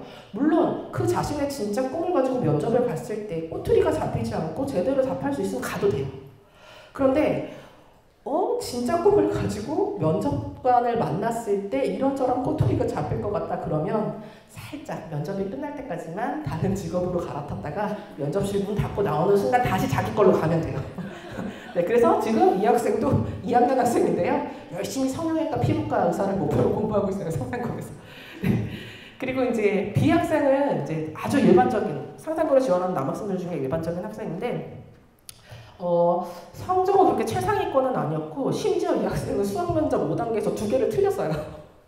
네, 2개를 틀렸는데 면접을 잘해서 합격을 했는데 이 친구는 일단 다른 친구들보다 어떤 것들이 뛰어나냐면 물론 수학이나 과학도 잘했지만 기본적으로 1학년 때부터 그러니까 학생회 활동이나 뭐 농구 동아리, 축구 동아리에서 리더십이나 협력 이런 것들, 팀워크 이런 것들이 뛰어난 학생이어서 생기부에 그런 것들이 다 증명이 돼 있었고 그래서 일단 자소서에서도 그런 거를 좀 많이 부각시켜서 이 아이의 뭐 수학, 과학 실력뿐만 아니라 이제 이런 점들도 부각시켜서 최종 합격하게 됐습니다. 일단 자사고를 특히 이제 하나고 상상고를 우리 아이가 생각을 하고 있다면 첫 번째로 오늘 지금 당장 생기부 내용을 체크를 해보시고 생기부 내용에서 우리 아이가 부족한 게 무엇인지 혹은 우리 아이가 이런 활동을 하지 않았었는데 임의적으로 올라간 게 있다든지 누락된 게 있다든지 이런 걸 빨리 체크해 보시고 그런 것들을 자소서나 면접에서 어떻게 보완해야 될지 고민하셔야 되고요. 두 번째로는 자소서에 우리 아이가 그동안 해왔던 것들을 전부 집어넣는 게 아니라 과연 상상고를 가기 위해서 하나고를 가기 위해서 어떤 핵심적인 내용들을 배치해야 될지 그걸 고민하셔야 돼요. 그것도 힘드시다, 모르겠다 하시면 그냥 저희 입시 전문가들을 믿으시고 CNC로 보내주시면 됩니다. 작년에 재작년에 하나고는 뭐 10명 이상씩 합격생 배출했고 외대부고하고 대원외고 명덕외고 같은 경우에는 내신 때문에 1차에서 떨어진 1명 빼고 전원 합격했어요. 저희 반 학생들 같은 경우. 지금도 저도 이제 외국 국제고 반도 수업을 하고 있고요. 그래서 우리 아이들을 믿고 맡겨주시면 저희가 최선을 다해서 지도해서 꼭 좋은 결과 있을 수 있도록 지도하겠습니다. 감사합니다. 네, 어머님들. 저는 CNC에서 면접 대비만, 입시 면접 대비만 담당하고 있는 정보은 선생님이고요. 저는 이제 외고랑 국제고에 관련된 설명을 드리도록 하겠습니다. 어머님들이 지금 거의 1시간이 넘는 시간 동안 앉아 계시느라고 많이들 고생을 하셨기 때문에 저는 최대한 짧고 굵고 그 다음에 정말 중요한 것들만 위주로 해서 설명을 드리도록 하겠습니다. 사실 제가 매년 이렇게 7월 대설명회 때마다 어머님들 앞에 쓰는데 쓸 때마다 막중한 책임감과 동시에 설레는 마음이 있습니다. 사실 지금 이제 불이 켜져가지고 어머님들 표정이 보이는데 다들 굉장히 어두우세요. 근데 저만 이렇게 웃고 있어가지고 근데 왜 설레는지에 대해서는 조금 이따 설명을 드리고요. 우선 막중한 책임감에 대해서는 사실 저는 입시는 저와 아이가 둘이 하는 거기는 하지만 어머님들까지 함께하는 부분이라고 생각을 합니다. 근데 대부분 입시를 할 때 소외감들을 많이 느끼세요. 저도 최대한 상담 전화를 드리려고 하지만 그거에 대한 한계점이 분명히 존재하기 때문에 그래서 함께하는 동반자인 만큼 어머님들이 이해하기 쉽고 그 다음에 어느 정도는 조금은 마음이 편해지실 수 있게끔 설명을 드리는 것도 제 몫이라고 생각을 합니다. 또 특히 외고국제고 같은 경우는 올해 많은 또 입시 전형의 변화가 있었기 때문에 그 부분에 대해서 최대한 쉽고 빠르게 설명을 드리도록 노력하도록 하겠습니다. 네, OT는 이렇게 끝내고요, 어머님. 본격적으로 시작을 하겠습니다. 자, 우선 외고국제고 입시의 가장 두드러진 변화를 오늘 저는 2가지로 찝어보고 싶은데요. 성적 반영 방법의 변화가 있고요. 그 다음에 입시 일정의 변화가 있습니다. 사실 가장 핵심적인 것은 성적 반영 방법의 변화이기 때문에 이거를 조금 위주로 설명을 드리도록 하겠습니다. 우선 아시는 분들은 아시겠지만 이번 외고국제고 입시의 가장 큰 변화라고 한다면 2019학년도 입시부터 영어 성적 반영 방법이 절대평가로 바뀌었습니다. 그래서 작년까지만 해도 2학년 때 성적은 절대평가, 3학년 때 성적이 상대평가로 반영이 됐었기 때문에 굉장히 말도 안 되는 일들이 많이 있었죠. 기본적으로 이제 상대평가에 대해서 조금 설명을 드리면 영어 성적 절대 점수와 상관없이 전체에서 1등급, 그러니까 4% 안에 들어야지만 1등급이 나오고 11%까지가 2등급이고 그 다음에 이제 21%까지가 3등급 해가지고 등급 환산이 되기 때문에 이런 경우가 너무 많았죠. 시험 문제가 쉽게 나오는 학교들 같은 경우는 97점을 받아도 1등급을 못 받는 학생들이 많았고요. 그래서 저희가 이제 수업을 할 때 같은 경우는 영어 듣기 평가 같은 거 하는 날 수업 시작하기 전에 애들이 울고 막 난리였었어요. 자기네들끼리 이거를 이제 체크를 해보고. 그러니까 왜냐면 한 문제 차이가 등급을 가르는 너무나도 중요한 시험들이었었기 때문에 특히 수행 평가 같은 경우도 그렇고요. 그래가지고 아주 살얼음판을 걷는 것 같은 느낌들이 조금 있었죠. 자, 근데 올해부터는 3학년 성적까지 모두 절대평가로 반영이 됩니다. 그래서 절대평가 같은 경우는 중간, 기말, 수행 합쳐가지고 영어 점수가 90점만 넘으면 A로 이제 들어가게 되시고 그러면 이제 성적이 만점으로 처리가 되기 때문에 사실상 이렇게 되면서부터는 당연히 성적 부담이 많이 줄어들게 되겠죠. 자, 그래서 여기서부터 이제 이에 따른 어떤 영향에 대해서 이제 설명을 드리면 확실히 학생들의 영어 성적 부담이 줄어들게 된다라고 되어 있고 여기서 또 중요한 부분 중에 하나가 올해부터는 학생 혼자서도 충분히 성적을 계산할 수 있기 때문에 준비 과정 자체가 깔끔해졌다라고 여기 이제 말씀을 드렸는데 외고 같은 경우는 아시다시피 과가 있습니다. 그리고 그 과 안에서는 아이들이 선호하는 과들이 있기 때문에 대부분 등급이 조금 안 좋게 나오는 학생들 같은 경우는 막판에 과를 바꾸는 경우들이 굉장히 많았습니다. 그러니까 예를 들어 본인이 어느 정도 1, 2나 1, 1 정도를 예상하고 시험 문제를 이제 영어 시험을 봤는데 막판에 2학기 때 성적이 나오지가 않아가지고 원서 쓰기 직전에 과를 바꾼다거나 근데 아시겠지만 외고 같은 경우는 학과 연관성도 중요하기 때문에 과를 바꾸면 자기소개서 내용이 굉장히 많이 또 달라져야 되거든요. 심한 경우는 그때 진로 직업까지 바꾸는 경우들도 있고 자 근데 그리고 또 중요한 거는 상대평가 같은 경우는 선생님들이 영어 선생님들이 빨리 성적 환산을 안 해주시면 정말 원서 쓰는 날까지 본인 등급을 모르는 경우들도 굉장히 많았어요. 그죠? 자기가 이제 그 명도외고나 대원외고 원서를 보내려고 성적을 받았더니 그때 이제 등급을 아는 경우들도 있었고 대부분 이제 예상을 하는 거죠. 그래가지고 이제 애들이 굉장히 불안해하면서 준비를 하는 경우들이 대부분이었는데 올해부터는 말씀드린 것처럼 이제 절대평가이기 때문에 본인이 그러니까 중간, 기말, 수행까지만 본다고 하면 자기 스스로도 성적 환산을 할 수가 있거든요. 그렇기 때문에 빨리 성적을 알 수 있고요. 또 하나는 그거 AAA까지 모두 다 그 절대평가 성적이 만점으로 들어가기 때문에 뭐 과를 바꾼다거나 막판에 가서 그런 위험성도 없이 그냥 쭉 갈 수 있기 때문에 기본적으로 입시에 있어서 조금 더 아이들이 안정적으로 외고 입시 같은 경우를 치를 수 있게 된다. 이 부분을 말씀을 드리고 싶습니다. 그 다음에 이제 당연하겠지만 아무래도 경쟁률이 상승을 할 것이다 라는 말씀을 드리고 싶은데요. 자, 여기 제가 설명드린 것처럼 목동권 중학교들 같은 경우는 한 학교에서 영어 성적 A를 받는 애들이 기본적으로 18%에서 21%라고 하시더라고요. 연구소장님께서. 사실 저도 듣고 조금 놀랐어요. 아, 이 정도로 많았구나. 근데 이게 만약에 상대평가로 환산을 하게 된다고 하면은 AA 33이거든요. 작년 같은 경우였으면 만약에 이제 A를 받았다고 했을 때 그럼 사실상 AA 33까지 내신평가 점수가 만점으로 환산이 되는 거기 때문에 아시겠지만 진입장벽이 많이 낮아지게 되고요. 진입장벽이 낮아지기 때문에 외고에 대해서 애들이 조금 더 수월하게 도전을 해볼 수가 있겠죠.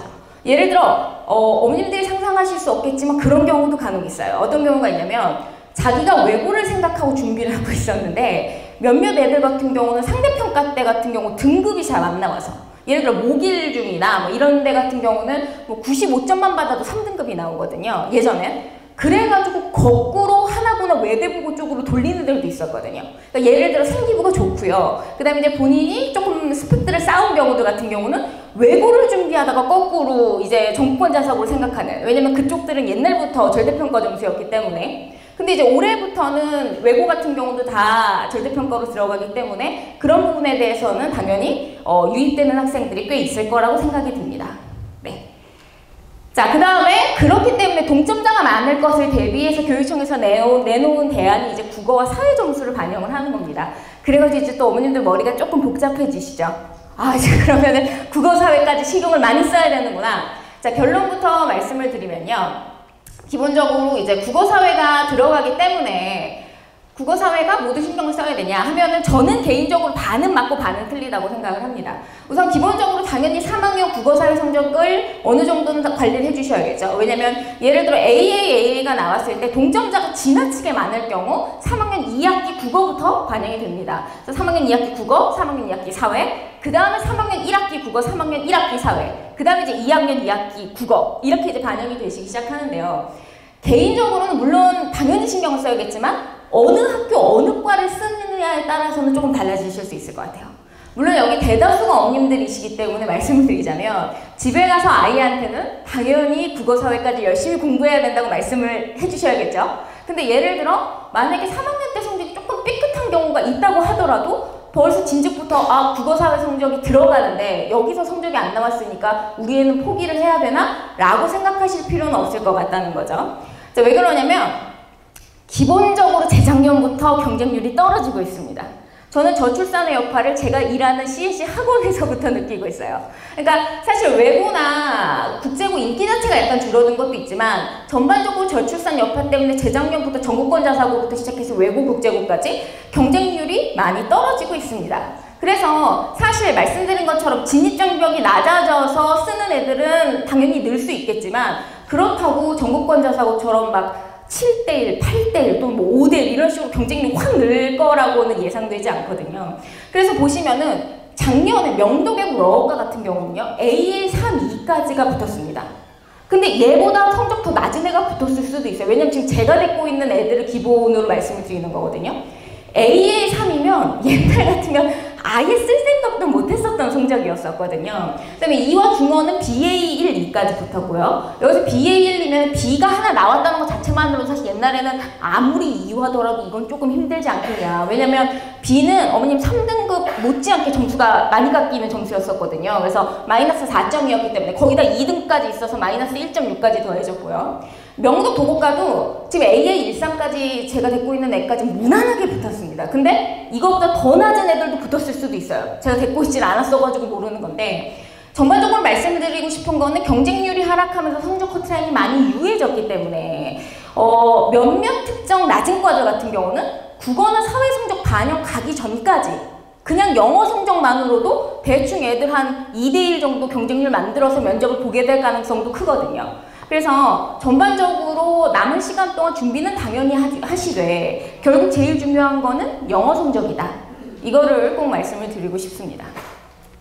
자, 그래서 보시면은 결론적으로 여기 하나만 더 얘기해주면, 하지만 이제 서울국제고 같은 경우 조금 다르세요. 기본적으로 국제고는 외고에 비해서 학생 수도 조금 적고요. 그리고 국제고만을 지원하는, 그러니까 국제고만을 생각하는 애들도 꽤 많거든요. 예를 들어 해외대를 생각하는 경우라던가, 아니면 본인이 진짜 영어 자체를 좋아하는 애들 같은 경우는 국제고를 많이 생각하기 때문에 국제고 같은 경우는 작년에 커트라인이 A1이었습니다. 그러니까 이 국제고 같은 경우는 또 올해 같은 경우는 그러니까 서울시 내에 있는 아이들을 뽑는 퍼센테이지가 더 많아졌거든요. 일반 전형보다. 그래가지고, 기본적으로 여기는 저출산의 여파를 받는 학교는 아니세요. 그래서 국제고를 생각하시는 학생이라고 하면 솔직히 3학년 때 국어사의 성적 굉장히 중요하실 거예요. 경쟁률이 이때부터, 작년부터도 높았기 때문에. 근데 이제 말씀드린 것처럼 국제고 같은 경우는 3학년 1학기, 2학기 모두 이제 영어, 국어, 사회 성적이 중요하지만 외고 같은 경우는 과에 따라서는 조금 달라질 수 있다. 그래서 우선은 당연히 영어, 국어, 사회를 전반적으로 다 준비하시되, 만약에 아이가 B가 나왔다고 해서 우울해 하신다면 어머님은 너무 크게 걱정하지 않으시고 상담을 한번 받아보셔라 라고 얘기를 드리고 싶습니다. 자, 그래서 하지만 제일 중요한 건 당연히 어머님 영어 성적이죠. 영어 성적은 기본. 그리고 A가 나오는 거는 당연히 기본. 그렇기 때문에 영어 성적을 우선적으로 신경을 써주시는 게 가장 맞으실 것 같다라고 말씀을 드리고 싶습니다. 자, 그럼 입시 일정에 따른 변화는 짧게 설명드릴게요. 이건 어차피 전국권 자사고랑 모두 다 동일하기 때문에 작년에는 11월 말에 입시를 이제 면접을 진행했는데 올해부터는 12월 말에 진행을 하게 되시죠. 왜냐하면 일반고랑 이제 동시 선발을 하기 때문인데요. 사실 기본적으로 이게 7월 5일 날 헌재 발표 나기 전까지만 해도 조금 위험 부분이 있었는데, 이제 헌재에서 이중 지원이 가능해지면서부터 이제 전혀 불리한 게 없어지셨죠. 그래서 특목고를 떨어졌을 때 불리한 점이 없냐라고 하면, 원래부터도 3순위 임의 배정이 되기 때문에 서울에 있는 학생들 같은 경우는 떨어진다고 해도 크게 부담이 없었는데 7월 5일 날 헌재 판결로 인해서 이중 지원 가능해지셨고요. 그렇기 때문에 사실 저는 올해 입시 같은 경우 그 어느 때보다도 학생들 입장에서는 가장 좋지 않을까 싶어요. 말씀드린 것처럼 첫 번째, 성적 부담이 굉장히 많이 줄어들었고요. 물론 경쟁률은 높아집니다. 하지만 자기소개서랑 면접으로 충분히 뒤집을 수 있고요. 거기다가 이제 일반고는 이중 지원까지 가능해졌기 때문에 사실 뭐 아주 부담 없이 지원을 해보실 수 있는 상황이 되었다고 생각이 듭니다. 네. 자, 그래서 또 이제 입시 준비 시간이 길어졌기 때문에 자소서와 면접에 있어서 저희가 조금 더 완벽을 기한 상태로 아이들을 보낼 수 있게 됐고요. 그래서 전반적으로 좋은 부분들이 많아졌다라는 생각이 듭니다. 네. 그러면 이제 우리가 어떻게 준비를 해야 되는가에 대한 설명을 지금부터 드리도록 하겠습니다. 말씀드린 것처럼 진입장벽이 낮아진 대신 경쟁률이 높아질 거는 맞기 때문에 작년부터 면접이나 자기소개서에 대한 역량평가가 조금 집중되는 경향들을 보이고 있습니다. 사실 작년에 이제 도곡과 수석 입학이 AA1이었고 러브과 수석 입학은 AA2였습니다. 말씀드린 것처럼 성적 만점이 아님에도 불구하고 수석 입학이 충분히 가능하다는 거. 근데 이거는 그거와 이제 맥을 같이 하는 걸로 자기소개서나 면접으로 사실상 성적에서 떨어진 점수들을 우리가 충분히 만회할 수 있다는 거. 그래서 저는 뭐 이렇게 생각해요. 아주 뭐 예를 들어 성적이 진짜 지나치게 낮은 경우가 아니라고 한다면 2단계 면접에 갔을 때는 거의 제로 베이스 상태에서 결국 면접을 통해서 우선순위가 정해지면서 붙는다라고 보셔도 될 것 같습니다. 네. 자, 그래서 잠시만. 네. 자, 그러면 이제 자소서 준비나 면접 준비는 어떤 식으로 돼가는가에 대해서 얘기를 드리면요. 기본적으로 외고국제고, 물론 전국권 자사고도 마찬가지겠지만 외고국제고는 특히 자기소개서가 굉장히 중요하세요. 왜냐하면 외고국제고는 자기소개서에서밖에 면접이 안 나옵니다. 예를 들어 공통질문 같은 거 없고요. 대부분 자기소개서 내용 확인 질문들이 주로 이루게 되고요. 그리고 뭐 애한테 갑자기 뭐 시사를 질문한다거나 아니면 외고국제고는 사실 독서를 질문하는 경우도 그렇게 많지 않으세요. 그러니까 거의 자기소개서를 보고 자기소개서 구석구석에서 질문을 하고 계시기 때문에 기본적으로 좋은 자기소개서를 써야지 거기서 우리가 좋은 질문을 받을 수가 있고요. 좋은 질문을 잘 대답해야지만 잘 붙을 수 있는 그런 거라고 생각을 해주시면 되겠습니다. 자, 그래서 좋은 자기소개서는 기본적으로 자기주도성이 뛰어난 본인의 색깔이 굉장히 많이 담겨져 있는 자기소개서가 좋습니다. 이렇게 말씀을 드리면은 잘 감을 못 잡으시죠? 그 어떤 거지? 자기 색깔이 많이 들어가 있다는 게 어떤 거지? 자, 비교를 해서 조금 설명을 드릴게요. 자, 작년에 어떤 학생의 자기소개서인데 여기를 보시면 이 학생 자기소개서 나쁘지 않아요. 그냥 아예 저는 다 실어버렸는데 보시면 이제 BBC CNN 보면서 영어 공부했다, 영어 원서 읽었다, 수학 어려워하는 친구들과 함께 수학 공부를 했다. 핵심은 이렇게 세 가지거든요. 근데 요거랑 뒤에 보여주는 학생들의 자기소개서를 어머님들이 보시고 비교를 한번 해보시죠. 근데 이제 두 번째 학생 자기소개서 같은 경우는 이런 게 있습니다. 자, 얘는 영재신문 동아리를 했다고 썼는데 신문 편집장을 했었던 경험을 썼어요. 신문 편집장을 해서 내가 짱이다 이게 아니라 신문 편집장을 했기 때문에 위치 배열을 결정하는 업무를 했고 그렇기 때문에 좋은 영어 표현을 할 수 있었다라는 걸 썼고요. 그 다음에 자기주도 학습실을 활용했었다라는 경험을 썼고요. 그 다음에 이제 스터디 블로그를 운영했다. 자, 이런 거를 썼습니다. 다음 학생도 보여드릴게요. 자, 다음 학생 같은 경우는 얘는 이제 영어 원서 얘도 적었는데 영어 원서 어떤 영어 원서를 적었냐? 저는 한 작가의 작품이 재미있으면 그 작가의 모든 작품을 찾아 읽는 것을 좋아한다. 자, 이런 얘기를 썼고요. 그 다음에 스타워즈 영화를 보고 난 후에 책을 찾아 읽게 됐는데 너무 재밌어서 영어로 된 속편을 미니북으로 만들었다. 뭐 이런 얘기를 했고요. 그 다음에 이제 미국 대선과정 가짜뉴스 사를 분석해가지고 발표자를 만들었다. 자, 이런 얘기를 했는데요. 기본적으로 어머님들 어떤 차이인지 아시겠어요? 이게 자기 색깔이 뛰어난 아이들을 좋아한다는 게 저는 개인적으로 작년부터 외고에서도 이제 그런 것들을 조금 요구를 하기 시작했는데 기본적으로 원래 본인의 색깔이 들어갈 때 특색 있고 구체적인 질문을 받을 수 있고 이에 따른 답변 역시 풍부하게 나올 수 있다라고 되어 있는데 원래 뭐 재작년까지만 하더라도 어머님 저도 이제 애들이랑 같이 자주 자기소개서를 쓸 때 가능하면 조금 멋들어져 보이는 거 그리고 나름대로 임팩트 있는 거 그리고 제일 중요한 건 이 아이가 이 정도 수준의 공부까지 했다라는 걸 보여주는 자기소개서를 선호했어요. 그래서 뭐 예를 들어 미적 풀 수 있으면 우리가 미적을 어떻게 공부하고 있는지에 대해서 쓴다거나 아니면 CNN, BBC, 예일대 오픈 강의, 뭐 하버드 정의란 무엇인가 이런 게 워낙 스테디셀러죠. 그러니까 우리가 그런 것들을 썼던 이유는 얘 중상 수준 아니에요. 이런 것들을 보여주기 위해서 사실 이런 부분들을 많이 썼거든요. 근데 이제 작년부터 제가 약간 느꼈었던 건 물론 그런 것들도 좋아하시지만 요즘에는 진짜 얘만이 할 수 있는 공부법을 적어주시는 걸 굉장히 좋아하시는 것 같더라고요. 그래서 옛날 같으면 그 스타워즈 미니북 같은 거 있잖아요, 언니? 그런 걸 못 쓰게 했었어요. 아니, 너무 취미 같잖아. 제가 그런 얘기를 했었거든요. 스타워즈 미니북으로 뭘 보여줄 수 있는데 그냥 네가 영어 좋아한다는 거 빼고 네가 어려운 영어를 잘한다는 거 보여줄 수 없잖아. 그런 얘기를 했었고요. 스터디 블로그? 이런 것도 사실 뭐 이런 거 너무 평범해. 이런 얘기들을 좀 했었거든요. 근데 이제 작년부터는 이런 것들을 적고요. 이런 것들을 적으니까 좋은 게 어쨌든 본인의 특색이 드러나다 보니까 질문 자체도 굉장히 특색 있는 질문들이 나오더라고요. 사실 어머님 뒤에 가서 말씀드리겠지만 외고는요. 면접 질문이 별로 어렵진 않아요. 그러니까 누가 보면요. 전국권 자사고에 비해서 굉장히 성의 없게 질문된다고 생각하실 수 있어요. 복기를 들어보면. 그냥 훅 보고 훅 내는 경우들이 많아요. 진짜 저는 외고나 국제고가 외대국원 하나고처럼 했으면 좋겠어요. 그렇게 하는 게 맞는 것 같거든요. 어쨌든 되게 쉽게 내시는데 그나마 그 쉽게 빨리빨리 내는 와중에서도 이런 걸 써주면 얘만의 질문이 나오는 거예요. 보세요. 영어 토론 했다는 애들 굉장히 많거든요. 영어 토론 다 했다고 쓰죠. 그럼 똑같아요. 영어 토론 했던 것 중에 가장 기억에 남는 주제가 뭐니? 이게 그냥 영어 토론 했던 애들한테 다 들어가요. 다 들어가는데 스터디 블로그는 얘밖에 없잖아요. 그럼 스터디 블로그에 대해서 질문을 좀 할 수 있는 거죠. 그럼 면접관도 신선하고요. 대답하는 본인은 당연히 본인이 한 거니까 좋고요. 그래서 요즘은 자기주도적 색깔, 자기만의 색깔이 들어간 학습법 또는 그런 진로 직업 그런 것들을 키워주는 걸 굉장히 중요하게 생각을 합니다. 그래서 이런 부분들에 대해서 우리가 이제 같이 검열하고 자료를 찾고 함께 작성을 하는 작업들을 하게 되실 거예요. 왜냐면 아시겠지만 형님 이런 걸 애가 어떻게 알겠습니까? 왜냐면 애는 뭐가 특이하고 안 특이하고 뭐가 수준이 높고 낮고 그러니까 그런 거조차를 몰라요. 그렇기 때문에 이런 것들에 대한 가이드라인을 잡아주고 연습을 해주는 게 저희의 어떤 핵심적인 역할이라고 보시면 될 것 같아요. 자, 면접 같은 경우는요. 외국 국제고 면접은 해마다 이제 난이도 편차가 있는데 이것도 조금 웃긴 게요, 언님. 재작년 같은 경우는 굉장히 공격적이었어요. 근데 아까 연희쌤도 얘기하셨지만 하나고는 부스마다 난이도 차이가 있다고 말씀드렸잖아요.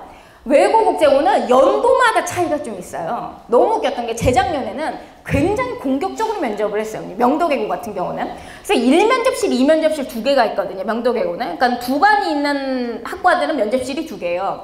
1면접실에서 2면접실로 가는 사이에 우는 애들이 정말 속출해가지고 너무 놀라신 거예요. 그 면접 그 관리자 하시는 분께서. 그러니까 재작년에 저도 왜 그렇게 했는지 모르겠어요. 그러니까 예를 들어 면접을 하면 애가 예를 들어 가장 기억에 남는 영어 토론이 뭐니? 이렇게 물어보면 들어야 되잖아요. 말을. 근데 네, 제가 가장 기억에 남는 영어 토론은 뭐 최저임금에 대해서 했었던 토론이었습니다. 저는 거기서 어떤 역할을 맡았는데 라고 하면서 말을 시작하니까 말을 끊어버리는 거예요.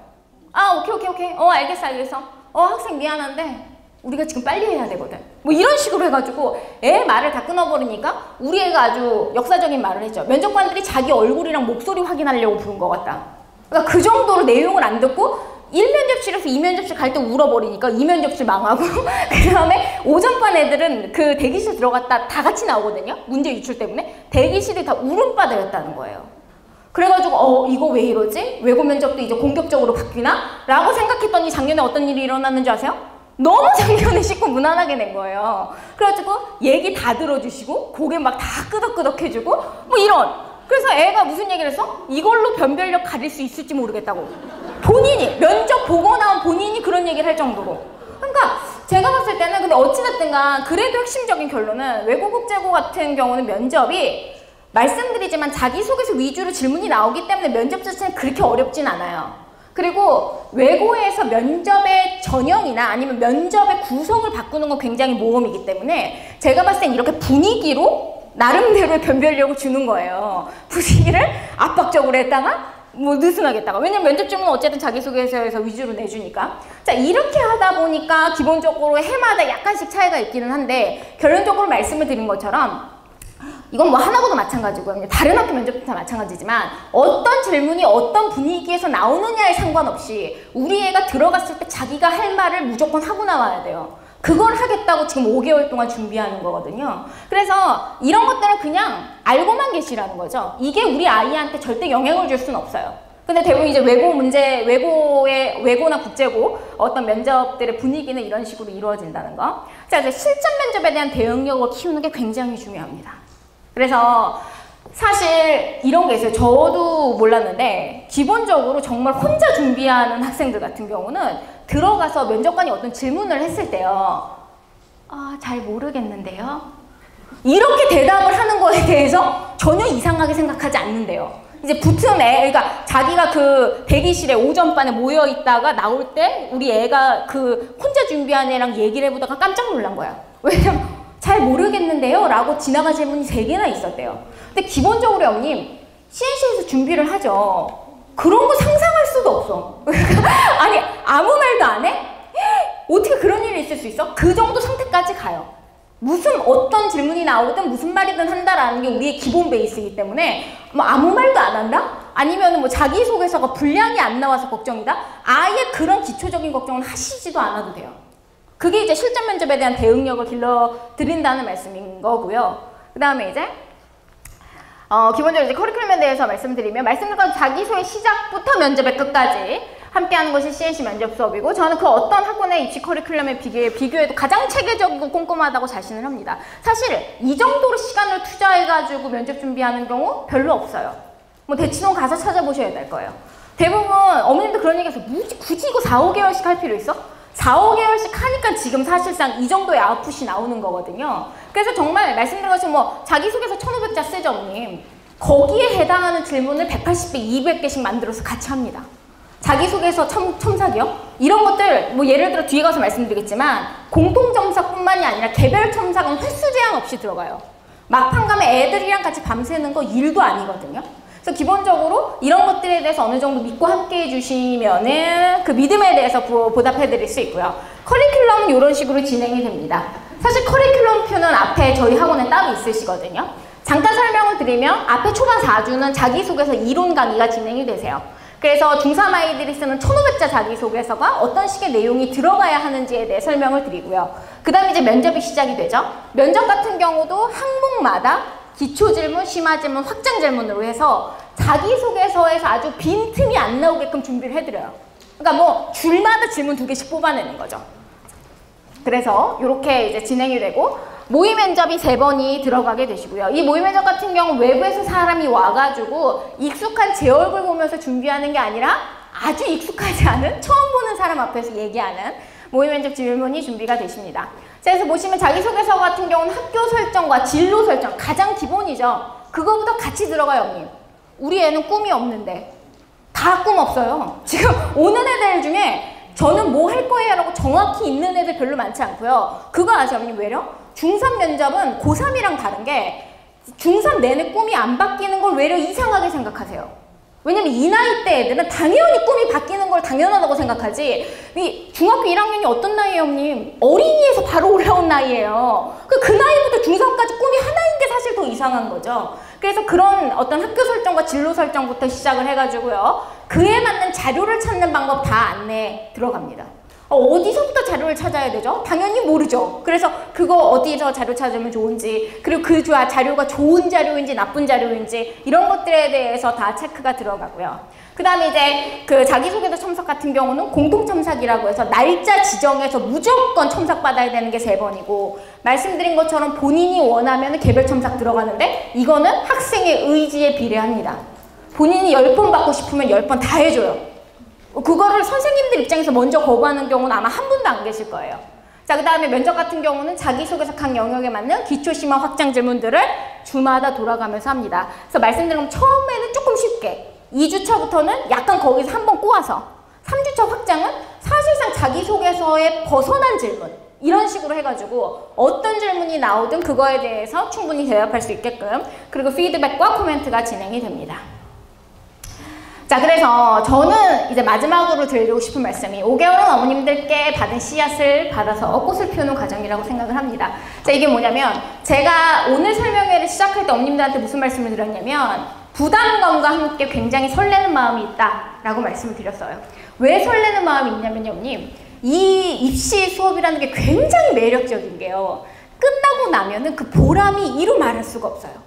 저는 애들한테 그런 얘기를 해요. 만약에 너가 오늘 집에 가서 1시간 동안 책상에서 뭐를 막 끄적거린다고 치자.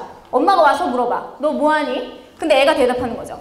엄마, 나 내 꿈에 대해서 정리해보고 있어. 그럼 사실 지금 이 상황에서는 어머님이 그래 잘한다. 자, 이렇게 얘기하실 분 아마 한 분도 안 계실 거예요. 얘 뭐 하는 거지? 그냥 국어나 아니면 수학이나 영어나 학원 숙제 이런 거 해야 되는 거 아니야? 1시간 동안 뭐 하는 거야? 당연히 이렇게 생각하실 수 있거든요. 근데 지금 우리가 앞으로 진행을 하게 된 5개월 수업 동안에는 그런 식의 과정들이 너무나도 당연하게 이루어지거든요. 그래서 아이 입장에서는 국어, 수학, 사회, 영어 시간에 한 번도 해본 적이 없는, 진짜 자기 인생에서 처음이에요, 언니. 자기의 미래에 대해서 또는 자기의 꿈 아니면 내 삶의 방향성 이런 것들에 대해서 생각하는 기회 자체가 처음이기 때문에 당연히 저희 수업의 가장 큰 목적은 합격입니다. 어머님들이 원하시는 그 학교에 당연히 합격시키기 위해서 최선을 다할 건데요. 만약에 합격이 되지 않는다고 하더라도 저는 애들이 저한테 하는 말이 빈말이 아니라고 생각해요. 남는 게 진짜 많았다는 수업. 자기가 자기 미래에 대해서 진짜 이렇게 진지하게 생각해 본 적 처음이라는 거. 그리고 결국 이때 했었던 작업이 고3 때 그대로 이어지실 거예요. 그리고 고3 때 우리가 진짜 필요할 때 있잖아요, 언니? 학종 전형 준비할 때. 그럴 때 지금 뿌려놓은 씨앗들이 엄청나게 큰 꽃을 피우게 되더라고요. 그래서 저는 사실 이 입시에 대해서 어머님들이 굉장히 걱정들이 많고 부담이 많으신데 한번 우리 아이한테 충분히 경험시킬 만한 좋은 기회다라고 생각하시고 접근을 해주신다면 훨씬 더 이 시기를 조금 더 저처럼 설레게 보내실 수 있지 않을까 생각을 합니다. 자, 이렇게 해서 제 설명회는 마치도록 하겠습니다. 수고하셨습니다. 감사합니다.